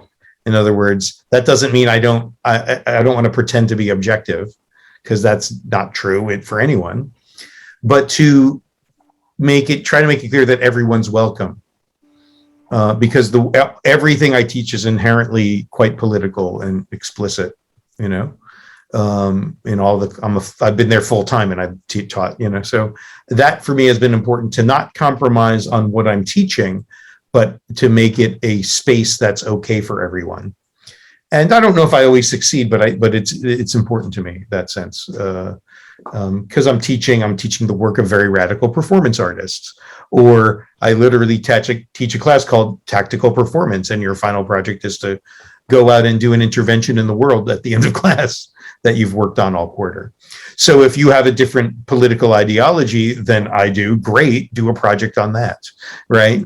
And it's really important that's really an important idea to uphold. And so I would say that's been important for me. But I've worked with students who wanted to protest the administration, and then I do workshops to help them brainstorm ideas for what to do and how to do it. I just think that's kind of my responsibility. So my role there has been fine for a while now, but it has involved a little bit of controversy here and there, you know. And yeah. So anyway, I think it is important to not be too dogmatic. I think dogma is really dangerous, especially for clowns, but for anyone. I think that dogma is quite toxic. And so I have to check myself sometimes. Yeah.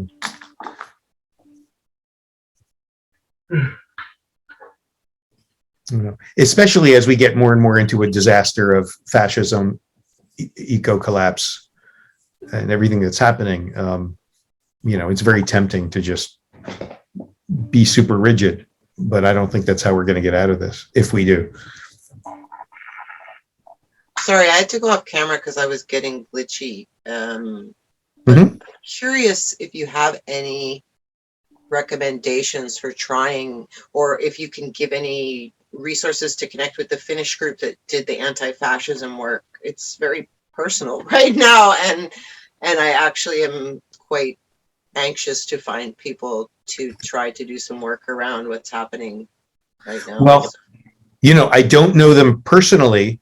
The person who hosted one of my workshops there is a professor in Finland, but their group is called the Soldiers of Odin. So, and you can Google them and look them up. So basically there's a fascist group called the Soldiers of Odin. Yes. Does that sound horrible enough? And and so they were the laugh out loud, LOL, Soldiers of Odin, because Finns make multilingual puns because they're great. And if you look at the videos, it's pretty remarkable what they do. And I would even say, like the clowns in the video I showed you, the clowns that are, this was something I meant to say and I forgot. When you look at how the clowns are direct with the riot police in Scotland, clearly there's white privilege there too. It's not just the brilliant clowning, which is there, but the police might not treat people of color the same way, right? And other things like that. So I don't want to skip over that. It's super important. And then here, what these folks did, they're ethnic Finns, they're Finn citizens. And I think they leveraged that privilege to protect other people who didn't have it. So if you look, they totally tormenting, in a funny way, the Soldiers of Odin as the Soldiers of Odin. Like one of them shows up, he's got a horned helmet and he's a big dude with a beard. And he's like, "Hi guys, I'm Odin. High five, yay." And it's just like a big dude who is the god Odin. And they're just messing with these guys and dancing around them in a ring, it's just amazing. Now, not everyone could get away with that, but they're leveraging their identity privilege to distract and confuse these guys so they don't go around messing with other people. So it's really, it's clowning and there's a lot there. So that's the group. And yeah, sure. And they have videos on YouTube, and I think they have a website. Yeah, so I found a good video, so I'll share that in the resources from this week. Jasmine's put up a question here in the chat. And I talked a little bit about the history of the clown, but yeah, is there anything more Yeah, no, it's great. Absolutely. It is inherent, and somebody that I appreciate, I don't know if everyone does, but one of many people you could read or enjoy about talking about that is Dario Fo, who has passed, but he was someone that I always looked up to as a performer and writer. And he talks a lot about the jongleur and other figures like that who were sort of subversive troubadours and who travel around and do like subversive versions of the New Testament that try to really emphasize the role of the poor and the importance of social justice. And so yeah, they're absolutely going, and in many traditions, in Europe for sure, but elsewhere as well. There's that character, and that's, I think, what we're trying to evoke and also update and modernize, right? It's cool, like the Shakespeare, I'm going into plays now, but Shakespeare's jesters, it's great, they can talk to the king and everyone else can't. We know that. That's not necessarily as important anymore because the CEO of Amazon, it's not that important to catch his conscience with gesturing. It's important to mobilize mass movements to force them to do things we need them to do, right? But even that clowning can be part of. I'm just saying it's different from what's depicted in Shakespeare, although that's also wonderful, yeah. And one last question from me, just on Dario Fo. What's a good book to read to get into his work? Well, in terms of his method, there's a book called Tricks of the Trade. I have it back here. Whatever, you don't want to watch me look at my shelf. Okay, Tricks of the Trade is a great one. And then in terms of his plays, there are so many. And some he created with his life partner, Franco Rame, who is amazing as well. And I loved Accidental Death of an Anarchist, the play. but I'm a little biased because I was in it once in Philadelphia.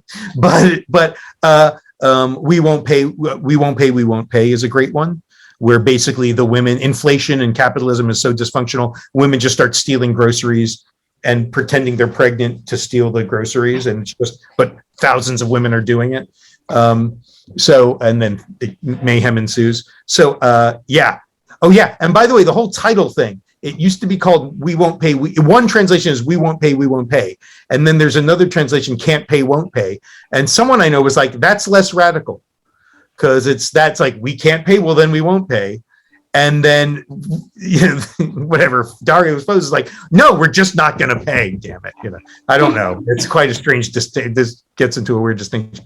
But yeah, anyway, there's a lot of great, wonderful plays of his. He's the one who got a Nobel Prize in literature, and the Pope formally complained because he makes fun of organized religion too much. And doesn't happen a lot, you know. And but something with Dario Fo is he would do plays, and then like he would fill up a football stadium with an audience. Like he was actually popular in theater, like really popular, and was a total anarchist, radical, egalitarian. So it's very interesting. Yeah, Mistero Buffo is a classic about messing with the scripture. Mistero Buffo is like, boom. Check that one out. Totally messing around with the New Testament. Yeah. Great. Yay, Dario Fo. Well, thank you. I think we should let Larry get on with his day. I'll say yes, it's 8 hours earlier here. You all are like going to go out on the town now, and yeah, you know, yeah. It's such a pleasure, everybody. Thank you. This was a blast. I wish I could just be an idiot corporate interviewer for you all the time. See what we can do. Take good care. This is really fun. Thanks so much. Thank you. Thank you. Larry, where can we get your email if you want to ask? Thank you. Oh, sorry. Was someone asking me a question? How can we contact you if we want to ask more questions or? Oh, I put my website on the in the chat there. Oh yeah. And then you know, Robyn has my email, but there's also, I think that's on there. And if you go to my website, I have a very serious look on my face in this thing. It's a joke. I just want to.